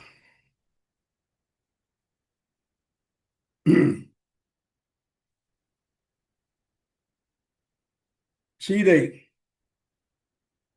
ஒழுக்கமுடையவள். நான் கற்புங்கிற வார்த்தையை இனிமே பயன்படுத்த போவதில்லை. அப்பப்போ பாத்திரங்கள் சொன்னால் வரும். சீதை ஒழுக்கமுடையவள் என்பதை நம்ப வேண்டியவள், உறுதியாக கடைபிடிக்க வேண்டிய பாத்திரம் யார்? ராமனா, இலக்குவனா, அனுமனா, வீடணனா, நீங்களா, நானா, அங்கே இருக்கும் எல்லோருமா? தன்னுடைய ஒழுக்கம் தன்னுடைய நிறை இதில் எந்த விதமான ஐயமும் இல்லாதவளாக இருக்க வேண்டியவள் சீதை. அவளுக்கு இது குறித்து ஐயம் இருந்திருக்குமா? இல்லை. அடுத்த கேள்வி, தான் கற்புடையவள் தான் ஒழுக்கமுடையவள் என்பதில் சீதைக்கு எந்த விதமான ஐயமும் இல்லை. ராமனுக்கும் அது குறித்து எந்த விதமான ஐயமும் இல்லை என்பதும் சீதைக்கு தெரியும். ஐயா, இது எப்படியா தெரியும்? அவங்க மைண்ட் ரீடரா அப்படின்னு கேட்டீங்கன்னா நான் ஆமான்னு சொல்லிடுவேன். ஏனென்றால் மிகுந்த ஆதர்ச தம்பதிகள் இருவரும். நான் பேச நினைப்பதெல்லாம் நீ பேச வேண்டும் என்ற அளவில் வாழ்ந்த தம்பதி ராமனும் சீதையும். சீதையை குறித்து ராமனுக்கும், ராமனை குறித்து சீதைக்கும் எந்த விதமான ஐயமோ எந்த விதமான மன வருத்தமோ எதுவும் கிடையாது. ஏனென்றால் வரிசிலை அண்ணலும் வாட்கண் நங்கையும் இருவரும் மாரிப்புக்கு இதயம் எய்தினார். இது பாலகாண்டத்து பாடல். அந்த அண்ணலும் நோக்கினாள் அவனும் நோக்கினாள் அந்த பாடலுக்கு அடுத்தால் போய் வரும் பாடல். பார்க்கிறான் ராமன், சீதை பார்க்கிறாள். வரிசிலை அண்ணல் ராமன், வாட்கண் நங்கை அவள். வரிசிலை அண்ணலும் வாட்கண் நங்கையும் இருவரும் மாரிப்புக்கு இதயம் எய்தினார். ராமனுடைய இதம் சீதை பால் போயிற்று, சீதையினுடைய இதயம் ராமன் பால் போயிற்று. இருவரும் மாரிப்புக்கு இதயம் எய்தினார் என்பது கம்பனுடைய பாடல். ஆக சீதையினுடைய இதயம் ராமனிடம், சிந்தை நெஞ்சம் இதயம் எதுவன உள்ளம் எதுவன வச்சுங்க. ஆக ராமனின் எண்ணம் குறித்து சீதைக்கும், சீதையினுடைய எண்ணம் குறித்து ராமனுக்கும் எந்த விதமான ஐயமும் இல்லை என்பது என்னுடைய பார்வை. அவ்வளவு தூரம் மனமொத்த ஆதர்ச தம்பதிகள். ஆனால் தன்னளவில் தான் கற்புடையவள் என்று சீதை நம்புகிறாள். சீதை கற்புடையவள் ஒழுக்கமுடையவள் என்று ராமன் நம்புகிறான். இது மட்டும் போதுமா? எனக்கு மத்தவனை பத்தி எனக்கு என்ன கவலை? சீதை சொல்லலாம். மற்றவர்களை பற்றி அவள் கவலைப்படக்கூடாது என்று சொல்ல நீங்களோ நானோ யார்? ராமன் என்னை நம்புகிறான், நான் ராமனை நம்புகிறேன். இது எங்கள் இருவருக்குள் முடிந்து போக வேண்டிய விஷயம். வேறு யாரும் மூக்க நுழைக்கப்படாது என்று சீதை எண்ணலாம். அல்லது மற்றவர்கள் என்னை பற்றி என்ன சொல்லுவார்களோ. அப்பப்போ இந்த மற்றவர்கள் என்பதில் ராமனையும் சேர்த்து சொல்கிறாள் பாடல்களில் என்பது உண்மை. நான் இருந்தாலும் இந்த ராமனை குறித்து சொல்லப்படும் வார்த்தைகள் என்பது உபலட்சணம்னு ஒன்று சொல்றாங்க இல்லையா, அந்த மாதிரி அதில் மற்றவர்களை சேர்த்து கொள்ள வேண்டும் என்பது மெயினாக, முக்கியமாக மற்றவர்களை சேர்த்து கொள்ள வேண்டும் என்பது என்னுடைய பார்வை, என்னுடைய கருத்து. அவ்வாறு எடுத்துக்கொண்டால் இந்த 7 பாடல்களையும் நம்மால் புரிந்து கொள்ள முடியும். சீதைக்கு இப்போ இன்னொன்று சொல்றேன் கேளுங்க. இந்த தீக்குளிப்பு போர்க்களத்தில் நிகழவில்லை. தீக்குளிப்பு போர்க்களத்தில் நிகழவில்லை. ராமன் ராவணனை கொள்கிறான், வீடனனுக்கு முடிசூட்டப்படுகிறது. கூட்டிண்டு வா சீதையை, எல்லாரும் கிளம்பி போயிட்டாங்க அயோத்திக்கு. கரெக்டா? எந்த விதமான நிகழ்வும் இல்லை. ராவணன் வீழ்த்தப்படுகிறான், சீதை சிறை மீட்கப்படுகிறாள். அனுமனோ அல்லது வீடனோ போய் கூட்டி கொண்டு வருகிறார்கள். ராமனும் சீதையும் புஷ்ப விமானத்தில் ஏறி நேராக அயோத்தி போயிடுறாங்க. முடிஞ்சு போச்சு, அவ்வளவுதானே. ஏன் இந்த தீக்குளிப்பு நிகழ்வு? வரதராஜனுடைய பார்வை சீதையின் உள்ளத்தில் ஒரு முள் தைத்து கொண்டிருக்கிறது. ஒரு முள் இல்ல, நான் 2 முள் என்று சொல்கிறேன். ஒரு உறுத்தல், ஒரு நெருடல், ஒரு அன்கம்ஃபர்டபுள் ஃபீலிங். அன்கம்ஃபர்டபுள் ஃபீலிங்னு சொல்லும் பொழுது இது ரொம்ப எனக்கு சின்னதாக எடுத்துக்கப்படாது. இந்த உறுத்தல், இந்த நெருடல், இந்த ஒரு குமைச்சல் சின்ன அளவில் இல்லை, அவளை தற்கொலைக்கு தூண்டும் அளவில் இருந்திருக்கிறது. இதை நீங்கள் புரிந்து கொள்ள வேண்டும். இந்த நெருடல், இந்த முள் என்பது அவளை தற்கொலை செய்து கொள்ள தூண்டி இருக்கிறது. அப்படி என்றால் அது எப்பேற்பட்ட ஒரு பெரிய முள், எப்பேற்பட்ட ஒரு கொடைச்சல் அவளுக்கு உறுத்திண்டே இருக்கு. நல்ல கேட்டுங்க. இந்த உறுத்தலோடு அவள் அயோத்தி மீள வேண்டுமா? அல்லது இந்த உறுத்தலை இங்கேயே களைந்து விட்டு அயோத்தி மீள வேண்டுமா? நீங்க தீர்மானிச்சுங்க. என்ன உறுத்தல்? நான் அயோத்தி போனால் என்னை ஏற்றுக்கொள்வார்களா? இந்த உறுத்தல் தற்கொலை செய்து கொள்ளும் அளவிற்கு அவளை தூண்டி விட்டிருக்கிறது. பாடலை பார்க்கலாம். இந்த பாடலை போடுறதுக்கு முன்னால பாடல் எடுத்திருப்பா ஒரு நிமிஷம். இவையெல்லாம் சீதை சுந்தர காண்டத்தில் தனியாக இருக்கும் பொழுது தன்னுடைய நிலைமை குறித்து புலம்பி அழுது ஆற்றி, எனக்கு இனிமே ஒரே ஒரு போக்கிடம் தான் உண்டு, அது சாவு என்று தீர்மானிக்கக்கூடிய அளவுக்கு அவளுடைய உள்ள குமுறல்கள், அவளுடைய எண்ண ஓட்டங்கள், இவற்றையெல்லாம் கம்பன் பதிவு செய்கிறான். ஒரு சில பாடல்களை பார்க்க போகிறோம். நிறைய பாடல் இருக்கு, ரெலவெண்டா 5-6 பாடலை பார்க்க போகிறோம். முதல் பாடல்,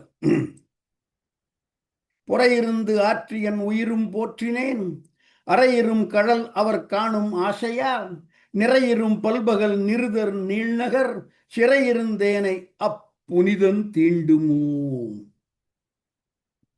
பொறை இருந்து ஆற்றி, பொறை என்பது பொறுமை. என் உயிரும் போற்றினேன், என்னுடைய உயிரை கையில் பிடிச்சிட்டு எப்படியாவது ராமனை பார்க்கணும். என்ன ஆசை? அறையிரும் கடல் அவர் காணும் ஆசையால், ராமனை காண வேண்டும். இரும் கடல், பெரிய கடல். கடல் என்பது காலில் அணியக்கூடிய, ஆண்களுக்கு அணியக்கூடிய ஒரு ஆபரணம், வீரக்கடல். அறைதல் என்றால் ஒலித்தல். ஒலிக்கக்கூடிய பெரிய கடல் அணிந்த ராமனை காணும் ஆசையால் உயிரும் போற்றினேன். பொறையிருந்து ஆற்றி, ரொம்ப பொறுமையாக 10 மாசம் உயிரை கையில பிடிச்சிண்டு அவன் வருவான் வருவான் என்று மாதிரம் அனைத்தையும் அளந்தாள்.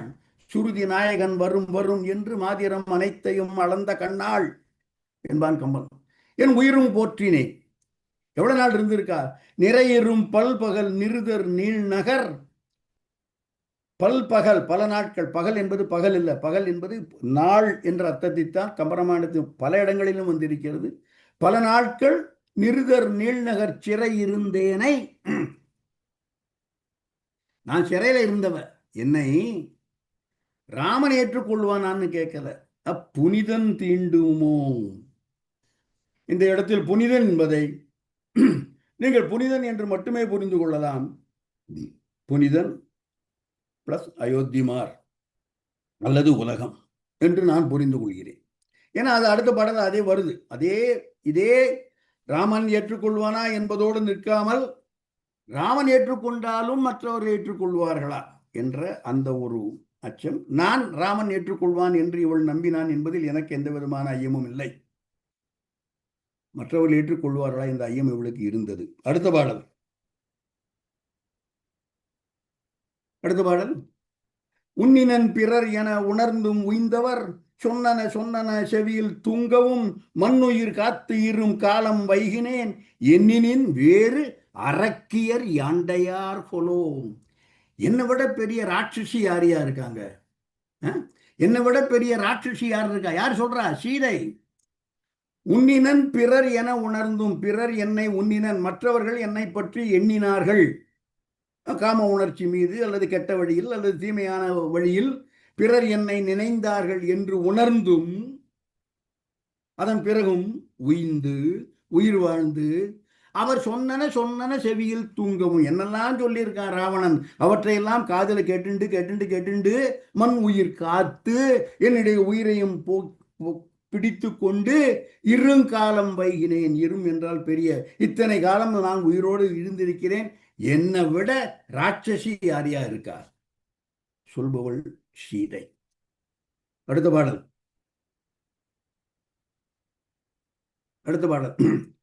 எப்பொழுது இப்பெரும் பழியின் எய்தினேன், அப்பொழுதே உயிர் சுரக்கும் ஆணையேன், ஒப்பரு பெரு மறு உலகம் ஓத யான், துப்பழிந்து உய்வது துறக்கம் துண்ணவோ. இப்பெரும் பழியின் எப்பொழுது எய்தினேன், என்றைக்கு என்னை தூக்கி கொண்டு வந்தான், என்றைக்கு என்னை மாற்றான் சிறை எடுத்தான். இப்பெரும் பழியின் எப்பொழுது எய்தினேன், அப்பொழுதே உயிர் சுரக்கும் ஆணையான். நான் ஒழுக்கமுடையவள் என்றால் அன்றைக்கே நான் செத்து போயிருக்க வேண்டும். ஆனால் இப்பொழுது என்ன நடக்கிறது பாருங்க. ஒப்பு அரும் பெரு மறு. மறு என்பது பழி. போன கிளாஸ்ல கூட சாம்பவி கேட்டாங்கன்னு நினைக்கிறேன். பெரிய ரூ போட்டா பழி, குற்றம், பாவம், எக்ஸட்ரா எக்ஸட்ரா எக்ஸட்ரா. சின்ன ரூ போட்டா வாசனை, மனம். ஒப்பரு பெரு மறு, பெரிய ஒரு பழி. அந்த பழிக்கு ஈக்குவலே கிடையாது. ஒப்பு அரும் பெரும் பழி என்னை நோக்கி ராமன் சொல்ல போறதில்ல, உலகம் ஓத. ஒப்பெரும் பெருமறு உலகம் ஓத யான் துப்பு அழிந்து. துப்பு என்றால் வலிமை. வலிமை இழந்து உய்வது எப்படி எனக்கு சொர்க்கம் கிடைக்கும் என்பதற்காகவா துறக்கம் துண்ணவோ என்று சீதை தன்னைத்தானே எண்ணி வருந்துகிறாள் சுந்தரகாண்டத்தில். அடுத்த பாடல். இந்த பாடல் எடுத்துடலாம். பாடல் எடுத்துருங்க கார்த்திக்.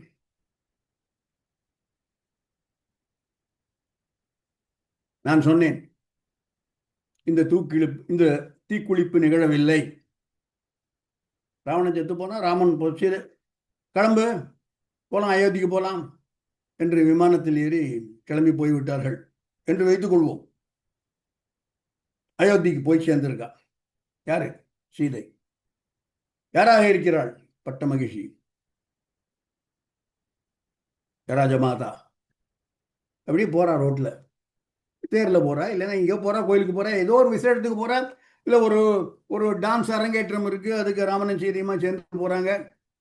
அங்க இருக்கிற ஏகப்பட்ட பெண்டிர், ஏய் பாத்தியாடி யாரு அந்தோ போறாள்ல, யாரு? நம்ம ராணியா? ஆமா தெரியுமா? 10 மாசம் இன்னொருத்தன் வீட்டில் இருந்துட்டு வந்த தெரியுமா? 10 மாசம் இன்னொருத்தன் வீட்டில் இருந்துட்டு வந்தவ என்று அவர்கள் என்னை ஏச அதை கேட்டுக்கொண்டு நான் நிற்பேனோ? சீதையினுடைய எண்ணம். பாடலை பார்க்கலாம். இதுக்கு முந்தின பாடல். வருந்தல் இல் மானம் மானைய மாற்றியர் பெருந்தவம் அடந்தையர் முன்பு பேதையேன் கருந்தரு முகிலினை பிரிந்து கள்வர் ஊர் இருந்தவள் இவள் என ஏச நிற்பனோ. ஏச நிற்பனோ. யாரு இவள்? இவள் யார் தெரியுமா? கள்வர் ஊர் இருந்தவள். எப்படி இருந்தா? கருந்தனி முகிலினை பிரிந்து. முகில் என்பது மேகம், கரிய நிறமுடைய மேகம். கரிய மேகம், கருமேகம் என்று சொல்லும் பொழுதே அது கருணை மிக்கது. ஏனென்றால் மழையை பொழிய போகிறது. மழை பெய்வதால் தான் உலகம் வாழ்கிறது. மாறி அல்லது காரியமில்லை. சோ கருணை மிகுந்த மேகம் போன்ற கருணை மிகுந்த அந்த அப்பேற்பட்ட ராமனை பிரிஞ்சு அடுத்தவன் ஊர்ல, யார் அவன்? அவன் நல்லவன் கிடையாது, அவன் கள்ளன். கள்வர் ஊர் இருந்தவள் யாரு? இவள். இந்த இவள்ங்கிறது அந்த ஒத்த விரலை சுட்டி ஆள்காட்டி விரல் இவளை நோக்கி நீள என்று எல்லோரும் ஏச நான் நிற்பனோ. அந்த ஏச்சை வாங்கி கொண்டு அந்த பழியை சுமந்து கொண்டு நான் இருக்க போகிறேனா? இவ்வாறு ஏசுபவர்கள் யார்? பெரும் தவம் அடந்தையர் மாகனைய மாட்சியர். யார் இவள் ஏசவர்கள்லாம்? யார் பாருங்க நீங்க.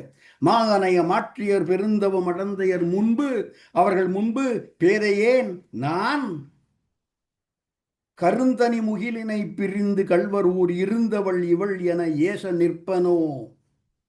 மானம் வருந்தினால், மானம் என்பது தங்களுடைய கற்பு ஒழுக்கம், அவமானம் மானம். மானம் வருந்தல் இல், மானம் வருந்தாமல் இருக்கக்கூடிய அவர்கள் மாட்சியர் பெருந்தவம் அடந்தையர், அவர்களெல்லாம் என்னை சுட்டி கள்வர் ஊர் இருந்தவள் இவள் என ஏச நிற்பனோ.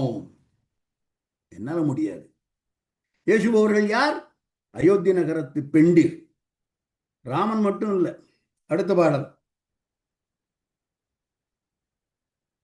அற்புதன் அறக்கர்தம் வருக்கம் மாசர விற்பனை கொண்டு அருஞ்சிறையின் மீட்டனால் இற்புகத்தக்கலை என்னின் யானுடை கற்பினை எப்பரிசி இழைத்து காட்டுகேன். அற்புதன் ராமன். அறக்கர்தம் வருக்கம் ஆசர, வருக்கம் என்பது வர்க்கம். அரக்கருடைய வேரோடு அழியும்படி ஆசுகர விற்பணி கொண்டு, வில் பணி கொண்டு அருஞ்சிறையின் மீட்ட நாள், என்னை சிறை எடுத்து கொண்டு மீட்டு வந்த பிறகு இல்புகத்தக்கலை. இல் என்பது வீடு, என்னுடைய வீட்டுக்காரியா இருக்கிறதுக்கு நீ தகுதி உடையவள் அல்லல் என்று சொன்னால், என்னுடைய கற்பினை, யானுடைய கற்பினை எப்பரிசு இழைத்து காட்டுகேன். எந்த ப்ரூஃப், எந்த ஒரு நிரூபணம், எந்த ஒரு சான்று வைத்து நான் அதை நிரூபிப்பேன், எப்பரிசு இழைத்து காட்டுகேன். இன்றைய இந்த நிகழ்வு நிகழும் என்பதை சீதை அன்றைக்கே யூகித்திருக்கிறாள். அற்புதன் அறக்கரதம் அறுக்கம் வாசர விற்பனை கொண்டு அருஞ்சிறையின் மீட்ட நாள். இதுவரைக்கும் நான் ராமன் என்று கொள்கிறேன். இற்புகத்தக்கலை சொன்னவன் ராமன் தானா அல்லது அயோத்தி மக்கள்? அயோத்தி மக்கள் இங்க இல்ல, மற்றவர்கள் இல்லை. இவன் மீட்டு எடுத்துக்கொண்டு அயோத்தி போன பிறகு இற்புகத்தக்கலை, இவளுக்கு இந்த வீட்டுக்கு நுழையறதுக்கே தகுதி இல்லை என்று மற்றவர்கள் அல்லது ராமனும். தக்கலை எண்ணில் யானுடைய கற்பினை, நான் என்ன என்னுடைய கற்பினை எப்பரிசு, பரிசு என்றால் பிரைஸ் இல்லை, எந்த விதமான ப்ரூவ், எந்த விதமான நிரூபணம், எந்த விதமான தன்மை, அதை வைத்து நான் இழைத்து காட்டுகிறேன், அதை நான் எவ்வாறு நிரூபிக்கப் போகிறேன் என்பது சீதையினுடைய மன வருத்தம். அடுத்த பாடல், நான் செத்து போவதுதான் மேல் என்று தீர்மானிக்கிறார். இந்த வருத்தத்தின் பின்னணியில் வரக்கூடிய பாடல், அடுத்த பாடலை போடலாம். வஞ்சனை மானின் பின், அடுத்த கார்த்தி, அடுத்த பாடல். வஞ்சனை மானின் பின் மண்ணை போக்கு என் மஞ்சனை வைது பின் வழி கொள்வாய் என நஞ்சனையான் அகம்புகுந்த நங்கையான் உஞ்சனன் இருத்தலும் உலகம் கொள்ளுமோ.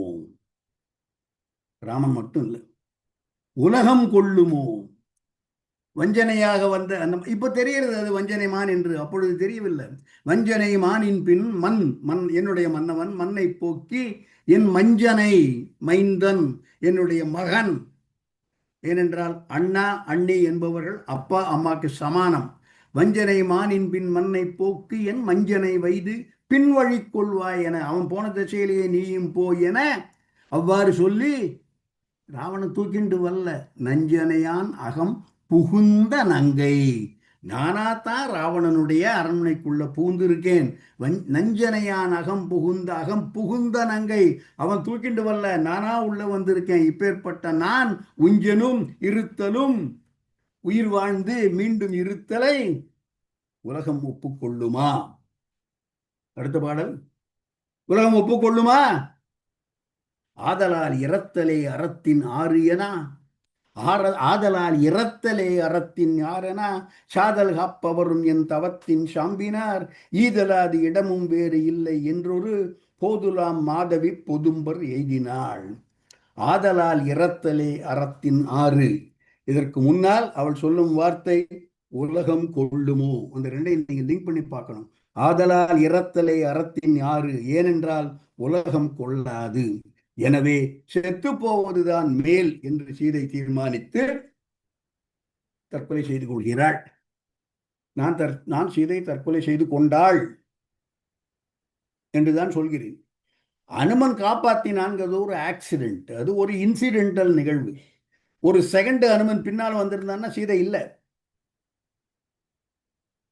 இங்க எடுத்துடலாம் இதை. சோ இவ்வாறு சீதை எண்ணுகிறாள். இந்த எண்ணமெல்லாம் ராமனுக்கு தெரியுமா? என்னுடைய கணிப்பு தெரியும். இருவரும் மாறிப்புக்கு இதயம் எய்தினார். நான் பேச நினைப்பதெல்லாம் நீ பேச வேண்டும். ராமனுக்கு சீதை தற்கொலை செய்து கொண்டாள் அல்லது கொல்ல முயற்சி பண்ணினாள் என்பது தெளிவாக சொல்லப்படுகிறது. சொல்பவன் அனுமன். அடுத்த பாடலை போடலாம்.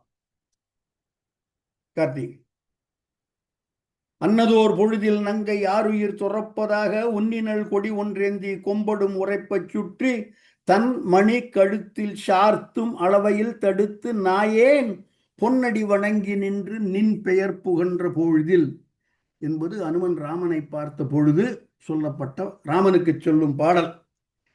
இந்த கழுத்துல கொடியெல்லாம் சுத்திக்கின்றாங்கிறது சுந்தரகாண்டத்தில் சீதை தூக்கு போட்டுக் கொள்ளும் பொழுது சொல்லப்படுவது இல்லை. அந்த மாதவி பொதும்பர் எய்தினாள் அப்படின்னு முடிச்சு அனுமன் கருத்தும் உண்ணினான். அவன் இந்த மாதிரி பார்த்த உடனே அனுமனுக்கு தெரிஞ்சு போச்சு, தூக்கு போட போறா என்று சீதை முன்னால் குதித்து ராமன் பெயர் சொல்லி காப்பாற்றுகிறான்.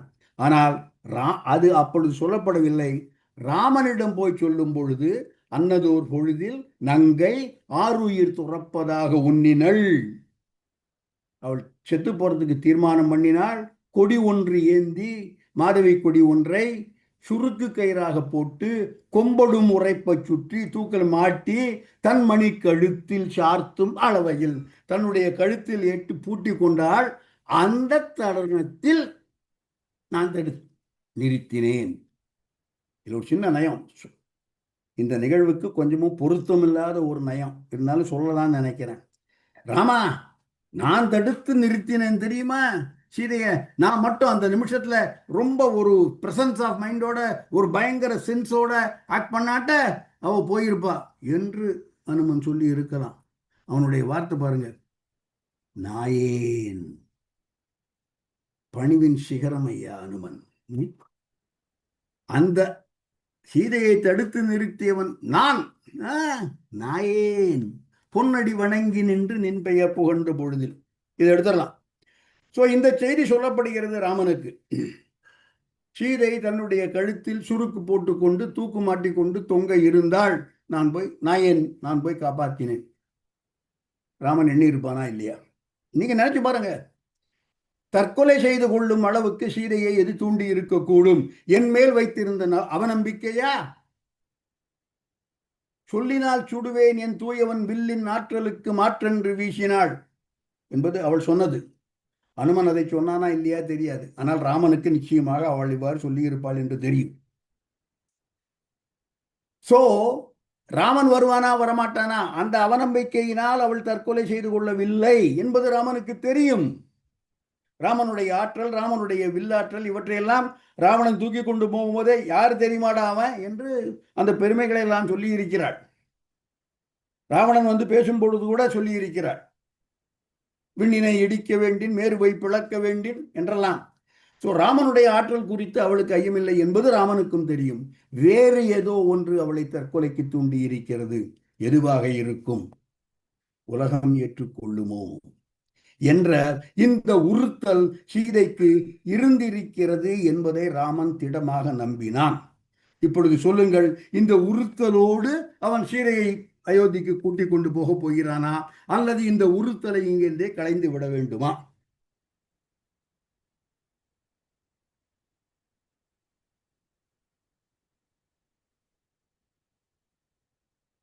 ஒரு விஷயம், எந்த இடத்திலும் ராமன் சீதையை தீக்குழி என்று சொல்லவில்லை. அது முக்கியமான பாயிண்ட், ஞாபகம் வச்சுங்க நீங்க. அவ்வாறு நீ தீக்குளித்தால் உன்னை ஏற்றுக்கொள்வேன், இல்லாவிட்டால் ஏற்றுக்கொள்ள மாட்டேன் என்பதும் சொல்லவில்லை. சீதையை காப்பாற்ற வேண்டும். சீதை, அயோத்தியில் இருந்து கிளம்பிய சீதை எப்படி அப்பொழுக்கில்லாமல் எந்த விதமான கல்மிஷமும் இல்லாமல் மகிழ்ச்சியோடும் காட்டுக்கு போற, அது வேற விஷயம், மகிழ்ச்சியோடும் சந்தோஷத்தோடும் கணவன் கூட காட்டிற்கு போனாலோ, அந்த அயோத்தியை நீங்கிய சீதையும் அயோத்தியை மீண்டும் எய்தும் சீதையும் ஒரே மாதிரி இந்த மனநிலையில் இருக்க வேண்டும். எந்த விதமான முள்ளும் எந்த விதமான உறுத்தலும் அவளுக்குள் இருக்கக்கூடாது என்ற நல்லெண்ணத்தில் இந்த வார்த்தைகளை சொல்லி இந்த இந்த வலையில் அவள் விழுந்து விட்டாள் என்று சொல்ல வந்தேன். அப்படி இல்லை. இதில் இன்னொரு டைமென்ஷன் இருக்கு, இன்றைக்கு சொல்ல முடியுமான்னு தெரியல. இன்னொரு another big dimension for this அநேகமாக அடுத்த வகுப்பில் சொல்லுவேன் என்று நினைக்கிறேன். ஏனென்றால் இது குறித்து நீங்கள் உங்களுக்கு கருத்து சொல்ல ஆர்வம் இருக்கும், வாய்ப்பு இருக்கும் என்று நினைக்கிறேன். இந்த ஒரு உறுத்தல் இல்லாத சீதையைத்தான் அயோத்திக்கு கொண்டு போக வேண்டும். எப்படி இதை நிரூபிப்பது? அவள் தீக்குளிக்க தீர்மானிப்பாள் என்பது ராமனுடைய கணிப்பு என்பது என்னுடைய கணிப்பு.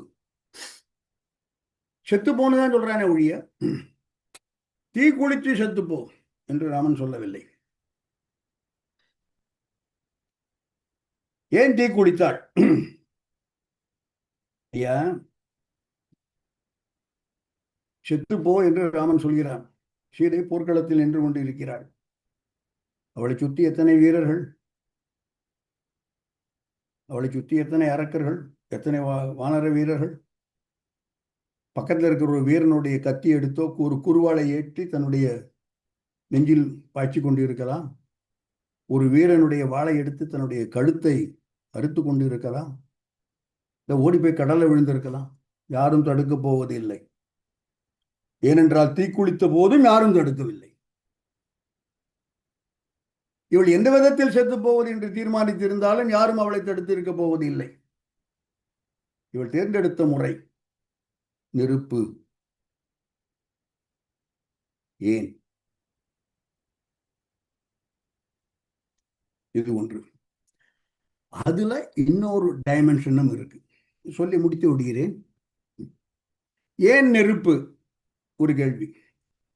அடுத்தது ஒரு பாடல் பார்த்தோம். இளையவன் தன்னை அணைத்து இடுதி என்றாள்.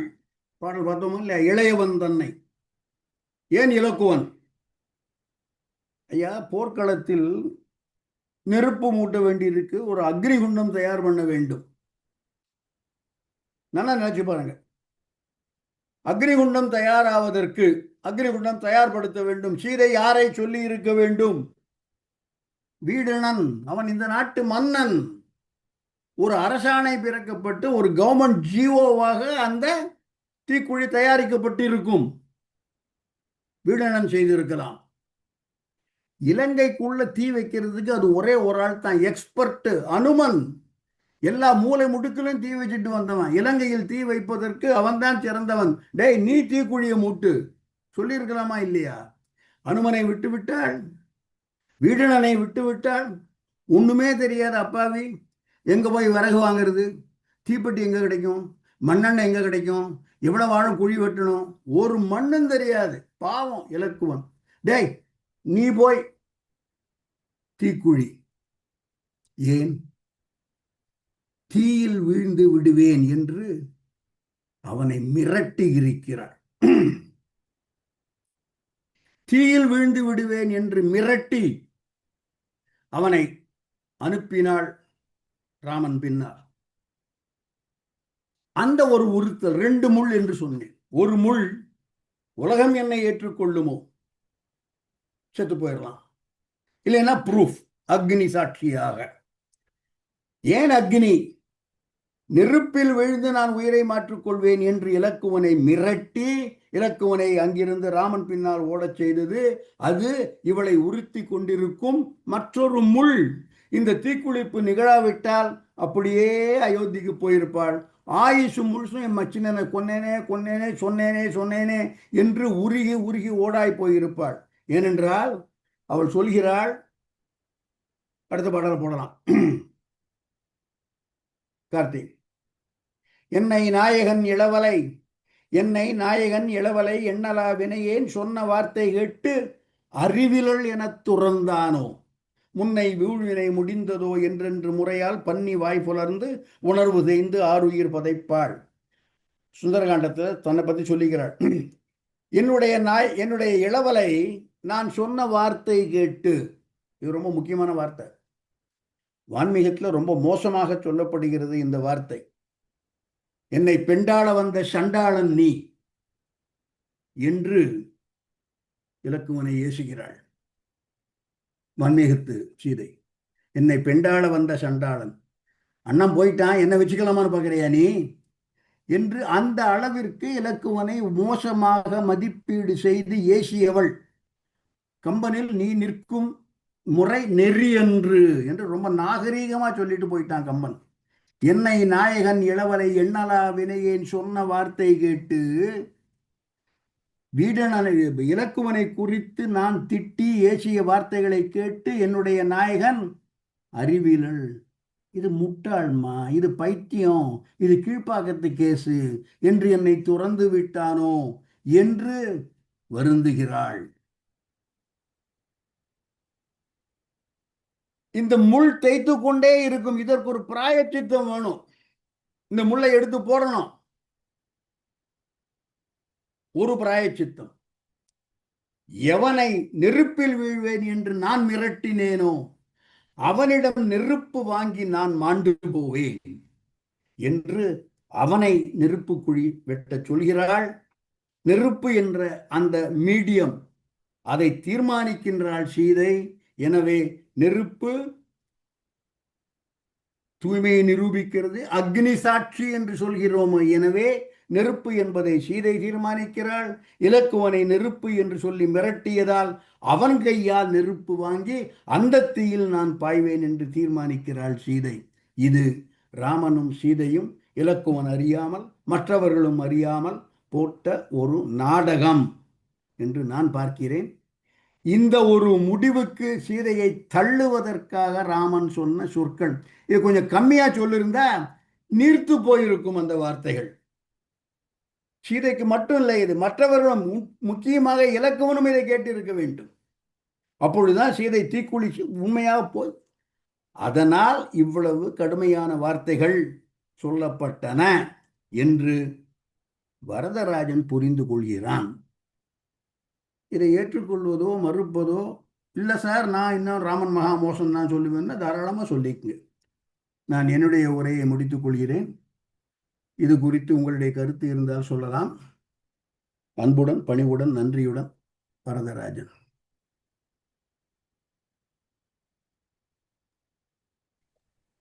ராஜன் வணக்கம். வணக்கம் முகுந்தன். இதுதான் நாங்க சொல்லுவோம் பாகவத அபச்சாரம். லக்ஷ்மணன் கிட்ட பாகவத அபச்சாரம் பண்ணான். அதனால பகவத் அபச்சாரத்தை கூட பெருமாள் பொறுத்துப்பாங்க, ஆனா பாகவத அபச்சாரத்தை பொறுத்துக்க மாட்டார். அதனாலதான் இது நடந்ததுச்சு. சார், ரெண்டு விஷயம் சொல்லுங்க சார். வால்மீகத்துல இப்ப நீங்க சொன்ன மாதிரி அரண்யத்துல சீதை லக்ஷ்மணனை கொச்சையாக கேட்கிறா, நீ அண்ணனை அனுப்பிச்சுட்டு அண்ணனை கொலை பண்ணிட்டு என்னை பெண்டாடுறதுக்கு ஆசைப்படுறியா, அது நடக்காதுன்னுட்டு. அதே போல இந்த யுத்த காண்டத்துல ராமன் சீதைட்ட அதே மாதிரியே பேசுறான். ராமன் நீ வந்தாச்சு, நான் உன்னை என்னுடைய மானத்தை காப்பாத்திக்கிறதுக்காக நான் உன்னை மீட்டேன், இனிமே நீ எங்க வேணா போலாம், நீ வேணா லக்ஷ்மணனோட ஒய்ஃபா போய்க்கோ அப்படின்னு வால்மீகி ராமாயணத்துல இருக்கு. வால்மீகி ராமாயணத்துல இது இருக்கு. அதே சீதை என்ன வார்த்தைகள் சொல்லி லக்ஷ்மணன் ஏசினாலோ ராமன் அதே வார்த்தைகளை சொல்லி சீதைய ஏசுறதா வால்மீகி ராமாயணத்துல இருக்கு. கம்பர் காலத்துல அது கம்பர் ரொம்ப சாஃப்டா அரண்யத்திலையும் சரி இங்க யுத்த காண்டத்திலையும் சரி பண்ணிட்டார். ரெண்டாவது ஒரு slightly different take on shloka 76, இந்த வெர்ஸ் 76, இந்த பெண்ணுடைய மனதை புரிந்து கொள்றது. இங்க ஒரு கதை சொல்லுவா, யாரோ லாஸ் ஏஞ்சலஸ் பீச்ல கால் தட்டி அவனுக்கு ஒரு மேஜிக் லேம்ப் கிடைக்கிறது. அதுல இருந்து ஒரு ஜீனிய உனக்கு ஒரே ஒரு விஷயம் கொடுக்குறேன் கேட்டுக்கோ அப்படின்ட்டு. அவன் சொல்றான், எங்க அம்மாவுக்கு ஹவாய் கொண்டு போய் காட்டணும், ஆனா எங்க அம்மா பிளேன்லயோ கப்பல்லையோ போக மாட்டா, ரோடுல தான் போவேன்னு சொல்றா. அதனால LA டு ஹானலூலு ஒரு ஹைவே நீ போட்டு கொடுக்கணும். அந்த இது சொல்றது, அந்த பூதம் சொல்றது என்ன விளையாட்டா இருக்கு, இதெல்லாம் நான் பண்ண மாட்டேன், வேற ஏதாவது கேளு. அவன் சொன்னா, அப்போ சரி, எனக்கு ஒரு பொம்மனாட்டியோட மனசை புரிஞ்சுக்கிற திறமையே கொடு. அந்த பூதம் தன்னுடைய தாடி தடவி கேட்கறது, அந்த ஹைவேல எத்தனை லேன் வேணும்.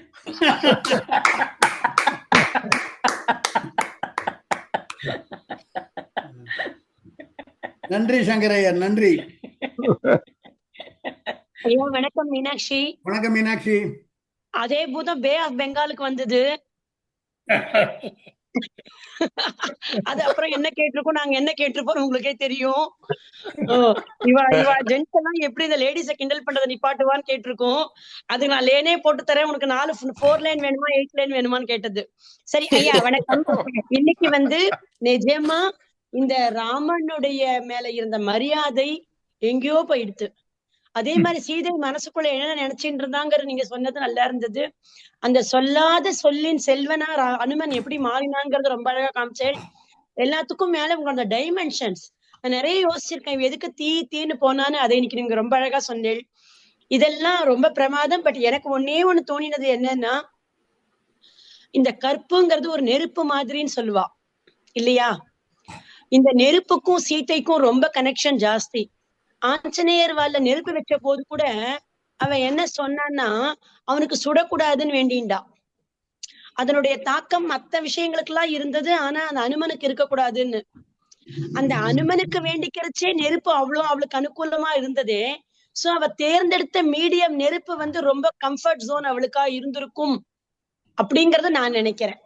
இப்ப நானா தான் அப்படிதான் யோசிப்பேன். யார் எனக்கு கம்ஃபர்டபிள், எனக்கு நல்லா நீச்சல் தெரியுமா, அதாவது தப்பா சொல்லல, அந்த நெருப்புக்காக சொல்ல வரேன் நான். சோ அவளோட கம்ஃபர்ட் ஜோன் வந்து இட் இஸ் வித் நெருப்பு.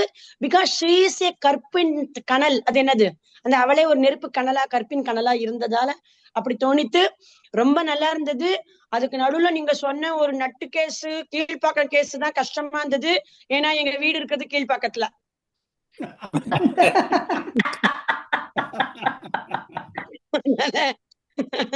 அது அந்த குப்பை சுப்பை கீழ்பாக்கெல்லாம் மாறவே மாறாது. அது யாருக்கும் அது பிக்ஸ்ட் ஆயிடுது எல்லாருக்கும் எப்படியும். ஆனா ரொம்ப நல்லா இருந்தது. இன்னைக்கு விஷயம் வந்து என்னோட நிஜமான விஷயம் வந்து ரொம்ப யங்ஸ்டர்ஸ் நாம எல்லாருமே கம்பராமாயணம் எப்பயோ படிச்சிருக்கணும். ஒரு கேரக்டர்ஸும் எப்படி நீங்க அதை எக்ஸ்பிளைன் பண்ற விதம், அந்த வில்ல உடைச்சாச்சுன்னு சொல்லும் போது சீதை எப்படி ரியாக்ட் பண்ணேன்னு சொன்னேன் பாருங்க, அது ஒரு ஓரங்க நாடகம். ரொம்ப அருமையா உங்களுக்கு வந்து உடனடியா ஒரு கலைமாமணி, பத்மஸ்ரீ, பத்மபூஷன், பத்மவிபூஷன் எல்லாம் கொடுத்துடலாம். அவ்வளவு நல்லா இருந்தது. ஆக்சுவலி ஒரு கதையா கேட்கறச்ச விட ஒருத்தரே அதை வந்து பல மாடுலேஷன்ஸ்ல சொல்றச்ச அப்படியே மைண்ட்ல போய் அதை கண்ட்ரோல் போட்டு உக்காந்துக்கிறது நல்லா. சோ ரொம்ப அழகா இருந்தது நீங்க சொன்ன விதம், நீங்க சொன்ன அந்த ஒரு ஆழமான விஷயங்கள் அது எல்லாமே. ஆனா அதை நீங்க மனசுல பதியும்படி நிறைய வார்த்தைகள் அதை போட்டு பிரமாதம் sir. we are really blessed to attend your class. இது வந்து என்ன சொல்றது, ஒரு அறிவு கண், ஒரு பக்தி பெருகிறது, தமிழின் அருமை தெரியறது. ஓ இந்த விஷயத்த இப்படி கூட அனாலிசிஸ் பண்ணலாமான்னு புரியறது. நிறைய விஷயம் நீங்க சொல்லித்தரேன். அது போற போக்குல ஒண்ணு சொல்லிட்டு போறேன்னு சொல்லிண்டே நிறைய சொல்லி கொடுத்துட்டேன். அப்படியே நிஜமா கம்பர் மேல இருந்த மரியாதை, உங்க மேல இருந்த மரியாதை, இந்த வகுப்பு மேல இருந்த மரியாதை எல்லாம் பன்மடங்கு. ராமர் தான். ராமராஜ்யம் கேட்கறது ரொம்ப சரியான விஷயம். எந்த காலத்துலயும் ராஜா மாதிரி ஒரு ராஜா ராணி விட்டுருங்க, அந்த கணவன் மனைவி எப்படி இருக்கணும்னு நீங்க படம் பிடிச்சு காமிச்சேன். அது நிஜமாவே எனக்கு தோன்றது. அந்த கணவன் மனைவி எப்படி இருக்கணும், ஒரு மனைவி நினைக்கிறத அந்த கணவன் எப்படி புரிஞ்சுக்கணுங்கிறத வந்து ரொம்ப அழகா சொல்லி கொடுத்தேன். Thank you so much for the class. ஒரே ஒரு வார்த்தை சொல்றேன். 5 வருஷம் தொடர்ந்து நடக்கிறதுக்கு இதான் சார் காரணம். சகசரநாம தத்துல்யம் ராமநாம வரானனை. ஆமா கரெக்ட். சொல்லுங்க சார். எக்ஸலென்ட். ஒவ்வொருத்தரா பேசுங்க ப்ளீஸ். எஸ்ஆர்ஆர் பேசுறேன் சார். சொல்லுங்க சார். இந்த அற்புதமான, அதாவது இந்த வாலியை கொண்டுதான் பெரிய தப்புன்னு நான் இத்தனை நாள் நினைச்சிட்டு இருந்தேன். இவரு அப்ப நேத்து கிளாஸ்ல பார்த்துட்டு அதை விட பெரிய தப்பு பண்ணி இருக்கிறாரே ராமர்ன்னு கொஞ்சம் கஷ்டமா இருந்தது. ஆனா இப்ப உங்க வியாக்கியானம் தெரிஞ்ச உடனே ராமர் மேல எங்களுக்கு நல்ல அபிப்பிராயம் வந்துருச்சு. அதாவது இது மாதிரி பண்ணாதான் அவங்க சீர்குளிப்பாங்கிற மாதிரிக்காக இந்த மாதிரி எல்லாம் பேசிருக்கிறாங்க. வந்து ஒரு டிராமா மாதிரின்னு சொன்னீங்களே, ஒரு டிராமான்னு. அதுல ரெண்டாவது இன்னொன்னு என்ன, இந்த லட்சுமணனை வெய்ததுக்காக, அது இப்ப சங்கர ஐயர் சொன்னதா ரொம்ப அழகா சொன்னாரு. அவரை டிட் ஃபார் டேட், அந்த அந்த அந்த எப்படி யார நீ திட்டினியோ அவர் மூலியமாவே தீ மூட்டி அழகா பண்ணிருக்கீங்க. அது ரொம்ப பிரமாதம் இருந்தது சார். அற்புதமான ஒரு வியாக்கியானம்.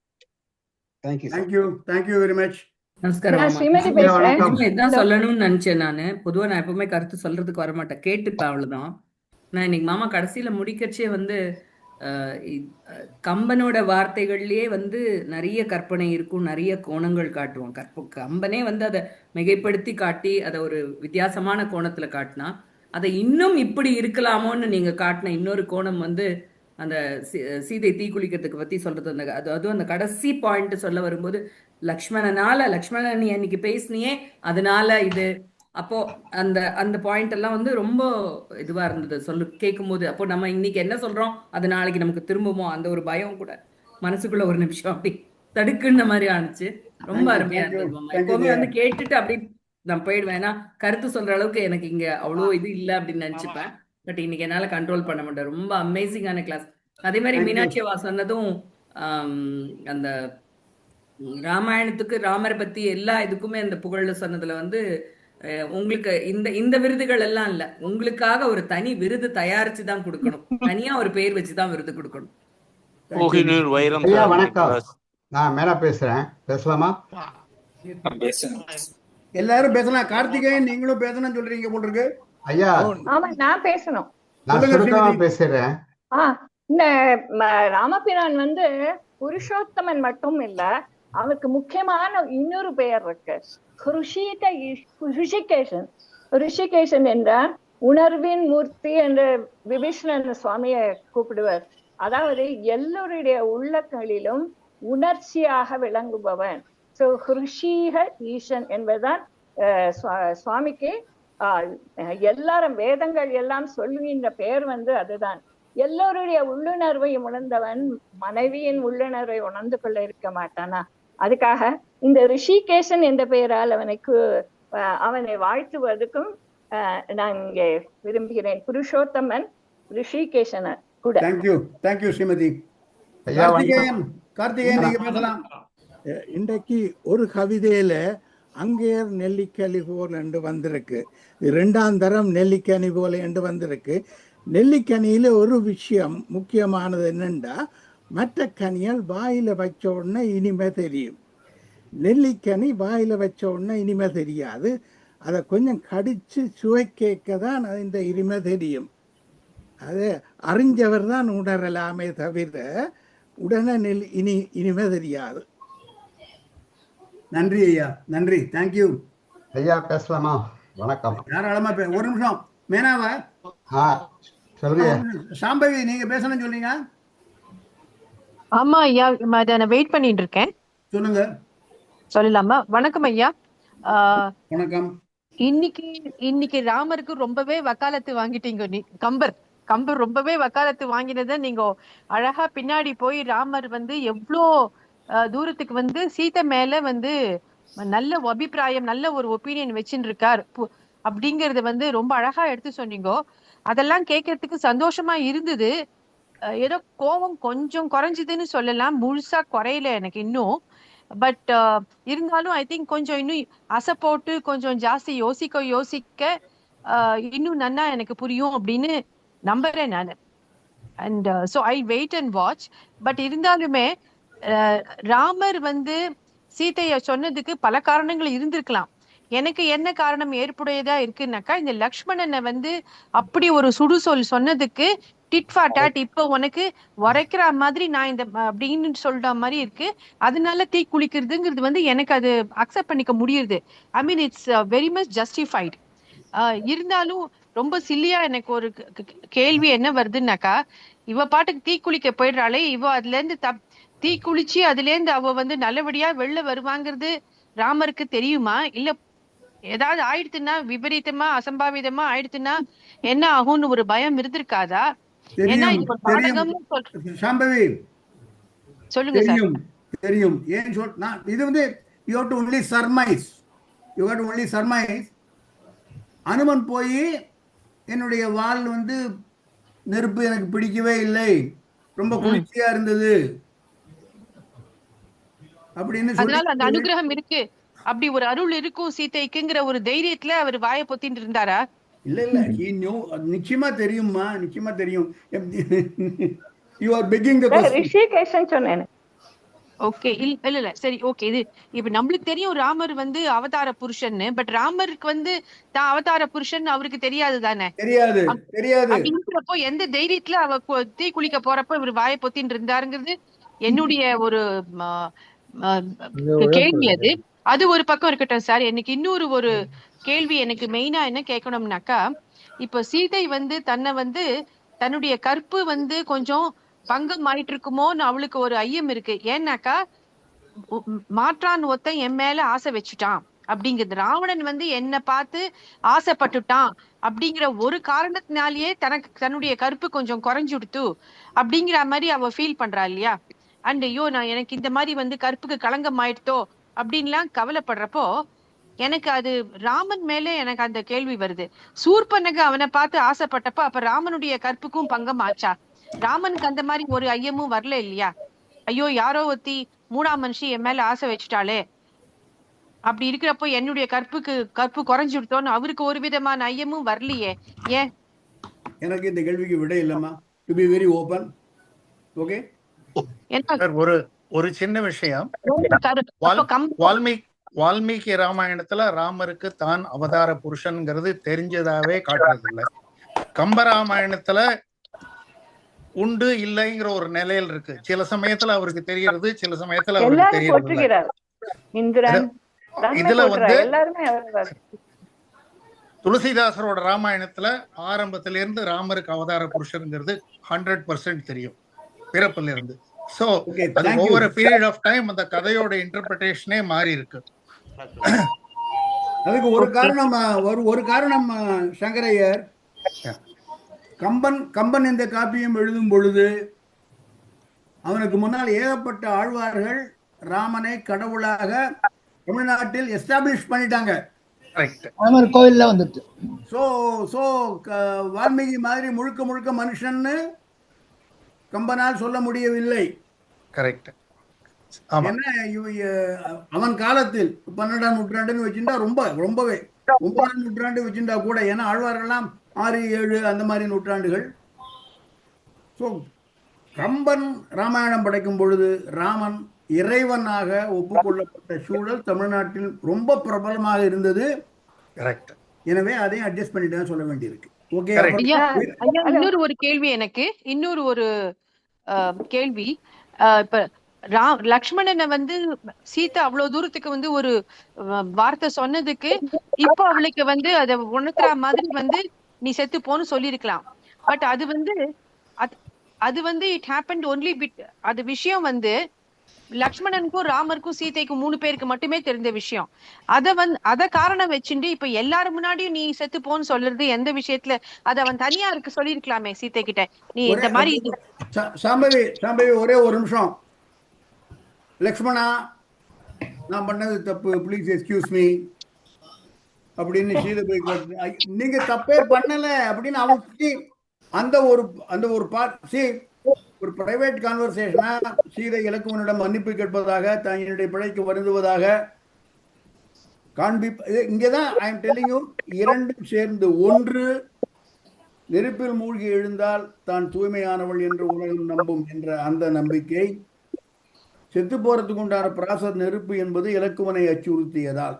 இது இந்த ரெண்டும் நான் இந்த மீடியத்தை அவ தேர்ந்தெடுத்ததுக்கு காரணம் அந்த இதிலே சொல்றான், நீயே தெரியும், உனக்கே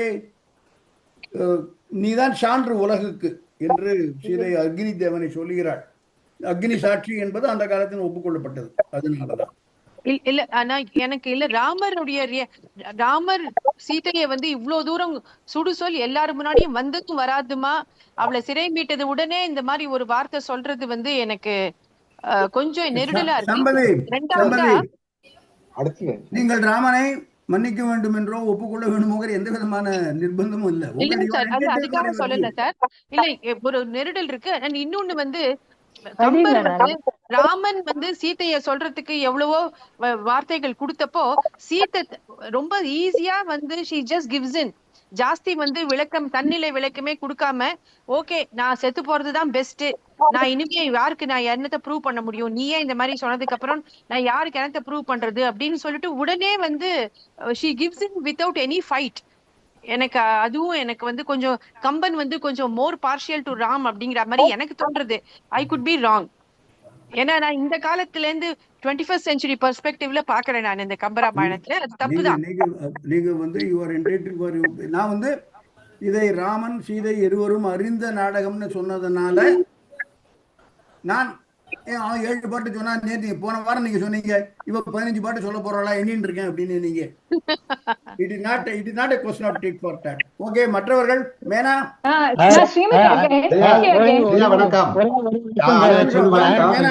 ஐயா நான் சொல்றேன். ஐயா வணக்கம். ஸ்ரீமதி கோ ஹெட். அந்த துளசிதாஸ்ல வந்து ராமபிரான் என்ன செய்யறார், காட்டுக்கு அந்த ராவணன் எல்லாம் வர்றதுக்கு முன்னாலே சூர்பனைகளை பாக்குறதுக்கு முன்னால சீதைட்ட சொல்றா, தும்ஹ பாவகமகும் கரகு நிவாசா, அந்த தீக்குள்ள நீ மறைந்திருந்து வசிப்பாயாக என்று ஒரு வார்த்தை சொல்கிறார். அதன்படி சீதை மறைந்து இருக்கிறாய். துளசிதாஸ், அதை நான் கோட் பண்றேன்.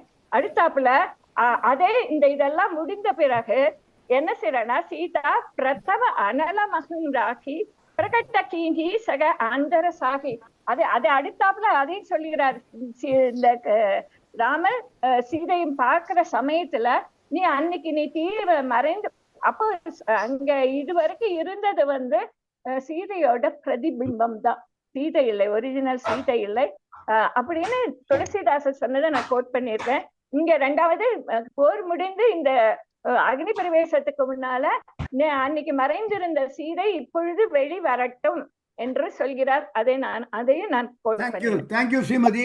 ஒரே ஒரு விஷயம், இங்க நடப்பது கம்பராமாயண வகுப்பு. அது ஆனாலும் வால்மீகி எல்லாத்தையும் சொல்லலாம் இல்லையா, அதுல ராமாயணம் இங்க சொன்னா ராமாயணத்தை கம்பனும் எழுதியிருக்காரு, துளசியும் எழுதியிருக்காரு, அவரு அனுபவித்து தான் எழுதியிருக்காரு.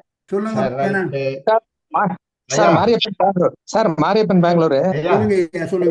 ஒரு சின்ன அப்சர்வேஷன் சார், ஒரே சின்ன அப்சர்வேஷன். எல்லா நாடுகளிலும் எல்லா காலங்களிலும் எல்லா கலாச்சாரங்களிலும் வற்புறுத்தப்படுவது ஒன்றே ஒன்று, கற்பு என்பது பெண்களுக்கு மட்டும்தான் வற்புறுத்தப்படுகிறது. ஆண்களுடைய ஒரு மேடம் சொன்னாங்க, சூர்பனகை ராமன் அப்படின்னு சொல்லிட்டு சாம்பவி மேடம் சொன்னாங்க. அதாவது ஆண்களுடைய ஒழுங்கினம் எதுவானாலும் சரி அது வேறு விதமாக பார்க்கப்படுகிறது. கற்பு என்பது பெண்களுக்கு மட்டும்தான் எல்லா கலாச்சாரத்திலும் எல்லா காலங்களிலும். அது சரியா தவறா? தப்பு. ஆணெல்லாம் கற்பை விட்டு தவறு செய்தால் ஆங்கில பெண்ணையும் கற்பை இழந்திடாதோ சொன்னவன் பாரதி. ஆணுக்கும் பொண்ணுக்கும் பொதுவில் வைப்போம். கற்பு நிலை என்று சொல்ல வந்தார், இரு திறத்தாருக்கும் அதை பொதுவில் வைப்போம். மேனா சொல்லுங்க. மேனா ரொம்ப நேரம். மற்றவர்கள் வணக்கம், பாலசுப்ரமணியன் பேசுறேன். இல்லைன்னா நான் எல்லாருக்கும் நான் சிங்கப்பூர்ல இருக்கறனால ஐயாவோட தனியா நான் பேசுகிறேன். நீங்க பேசுங்க. மத்தவங்க பேச வெயிட் பண்ண. பாலசுப்ரமணியன் சொல்லுங்க சார். இந்த சாம்பவி அவர்கள் சொன்னதை ஒரு விதத்துல ஏற்க முடியாது. ஏன்னா அங்க சீதை விளக்கம் கொடுத்து திரும்பி ராமன் அதை ஏற்கவோ மறுக்கவோ சொல்லி திரும்ப இருந்தா அந்த இதனோட அவருடைய கற்பனோட மகிமையே போயிடும். அதுக்கு இந்த இருக்கிற மதிப்பு அப்படியே போயிடும். இதை ஆர்கியூ பண்ணி தன்னுடைய கேஸ வின் பண்றாங்கிற அளவுக்கு போயிடும். அது தவறு. அதனால அவங்க ஒருத்தருக்கு அவ புரிஞ்சுட்டு அவ பண்ணினதுங்கிறது உத்தமமான கம்பனோட. அதை நீங்க விளக்கின விஷயம் ரொம்ப, இந்த விதமும் ரொம்ப பிரமாதம். ஓகே மேனா, உங்களோட முடிச்சுக்க போறோம். சரி ஐயா, வணக்கம். நான் இதுல சொல்ல வர்றது ஐயா 3 சொற்கள் தான் எனக்கு ஒரு சமாதானத்தை கொடுத்தது. ஒண்ணு, 77வது பாடல்ல நின் பணி அப்படின்னு சீதை சொல்றதாக ஒரு சொல் இருக்கு. அடுத்ததாக கடைசியில நீங்க முடிக்கும் போது ஒரு நாடகம்னு சொன்னீங்க. இது ரெண்டுமே நின் பணி அப்படின்னு சொல்றதுக்கு இந்த சீதை ராமனுடைய செயல்பாடுகள் ஆண்கள் என்றால் இப்படித்தான் செய்வாங்க, அதனால நான் உன்னை மன்னிச்சிட்டேங்கிற மாதிரி எனக்கு படுது. அடுத்ததாக நீங்க கடைசியில அதை நிரூபிக்கிறதுக்காக அது ஒரு நாடகம் அப்படின்னு வேற நீங்க சொன்னீங்க கடைசியில் சொல்லும்போது. இதெல்லாம் பார்க்கும்போது கம்பர் என்ன செய்யறாருன்னா, இதெல்லாம் இப்படித்தான் இருக்கும் வாழ்க்கைனா அப்படிங்கிறத அவரு நிரூபிக்கிறாரு. இதைத்தான் நான் புரிஞ்சுக்கிட்டேன். நான் முதல்ல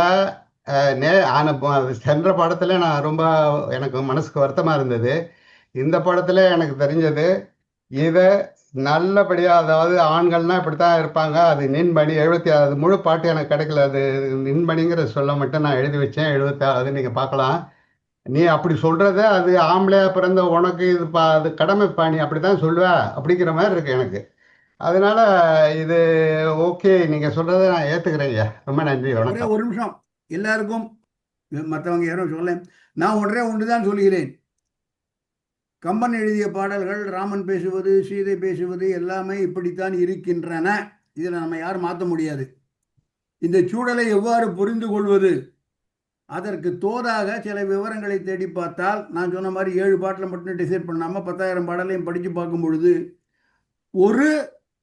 இவ்வாறு புரிந்து கொண்டால் நெருடல்கள் கம்மியாக இருக்கக்கூடிய ஒரு நிம்மதிக்கு நாம் வருவோம். அதைத்தான் நான் என்னுடைய பார்வையாக கொண்டிருக்கிறேன். அவ்வளவுதான். நன்றி. வேறு ஏதாவது கருத்துக்கள்? எங்கள் ஓட்டு வரதராஜன் மாமாவுக்கு. காது கேட்கல. எங்கள் ஓட்டு வரதராஜன் சார். மீனாட்சி கையை ஐயா ஒரே ஒரு விஷயம் ஐயா ஒண்ணு சொல்ல விரும்புறேன். இது வந்து மோர் தென் கடவுளா ராமரை பாக்குறது வேற, அது தனிப்பட்ட ஒரு கணவன் மனைவின்னு பார்க்கும்போது ரொம்ப அருமையான பாத்திர படைப்பு 2 பேரும் ரொம்ப அருமையா இருந்தது. இன்னொன்னு அந்த சுடுசொல் ராமர் சொன்னாருன்னா, ஒரு லேடி கிட்ட வந்து நீ வந்து ராட்சசி மாதிரி பிஹேவ் பண்ற, நீ வந்து பேய் மாதிரி பிஹேவ் பண்ற சொன்னா அவங்களுக்கு அது பெரிய மன வருத்தத்தை ஏற்படுத்தாது. ஆனால் ஒரு ஆண்மகனிடம் நீ வந்து ஒரு பேடி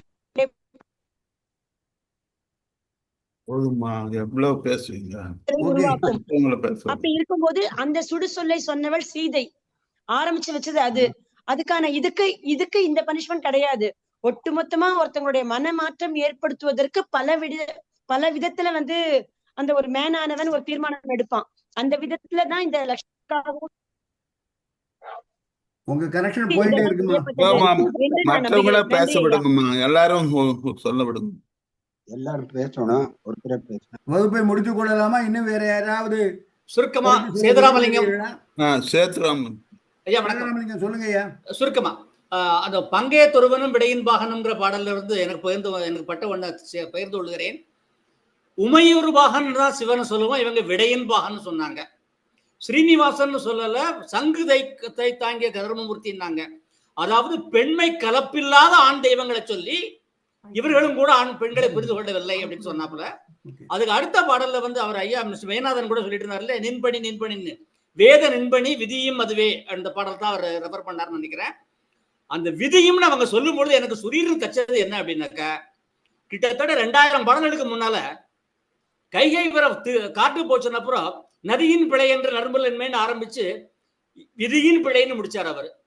ஆக பிராட்டியார் இன்டைரக்டா சொல்றது, உங்க அம்மா பண்ணுனதை மட்டும் நீங்க விதின்னு சொல்லி முடிச்சீங்களே, எனக்கு நடந்ததை போய் இது விதின்னு ஒத்துக்கலையே அப்படிங்கறது மறைமுகமா சுட்டி காட்டுற மாதிரி விதியும் இதுவே அப்படின்னு அவங்க சொன்னதை அப்படியும் பொருள் கொள்ளலாம் அப்படிங்கிற கருத்தை தான் உங்கள்கிட்ட பகிர்ந்து கொண்டேன்னு நினைக்கிறேன். சூப்பர். இன்னைக்கு நாங்க கேட்டது வந்து எங்கேயோ கொண்டு போயிட்டேங்க. ரொம்ப ரொம்ப நன்றி, கோடான கோடி நன்றி. ராமகிருஷ்ணன், நீங்க ஏதோ பேசணும்னு சொல்லிங்க போட்டு. ஆய்குடி ராமகிருஷ்ணன். ஓட்டு வரதராஜன் மாமாக்கு. நீங்க பேசுறது கேட்கலையா? ரொம்ப லோவா இருக்கு. இல்ல அண்ணா மாமா வந்து ஓட்டு வரதராஜனுக்குன்னு சொல்றேன். ஓகே ஓகே, நன்றி அனைவருக்கும். நன்றி. அடுத்த அனைவருக்கும் நன்றி.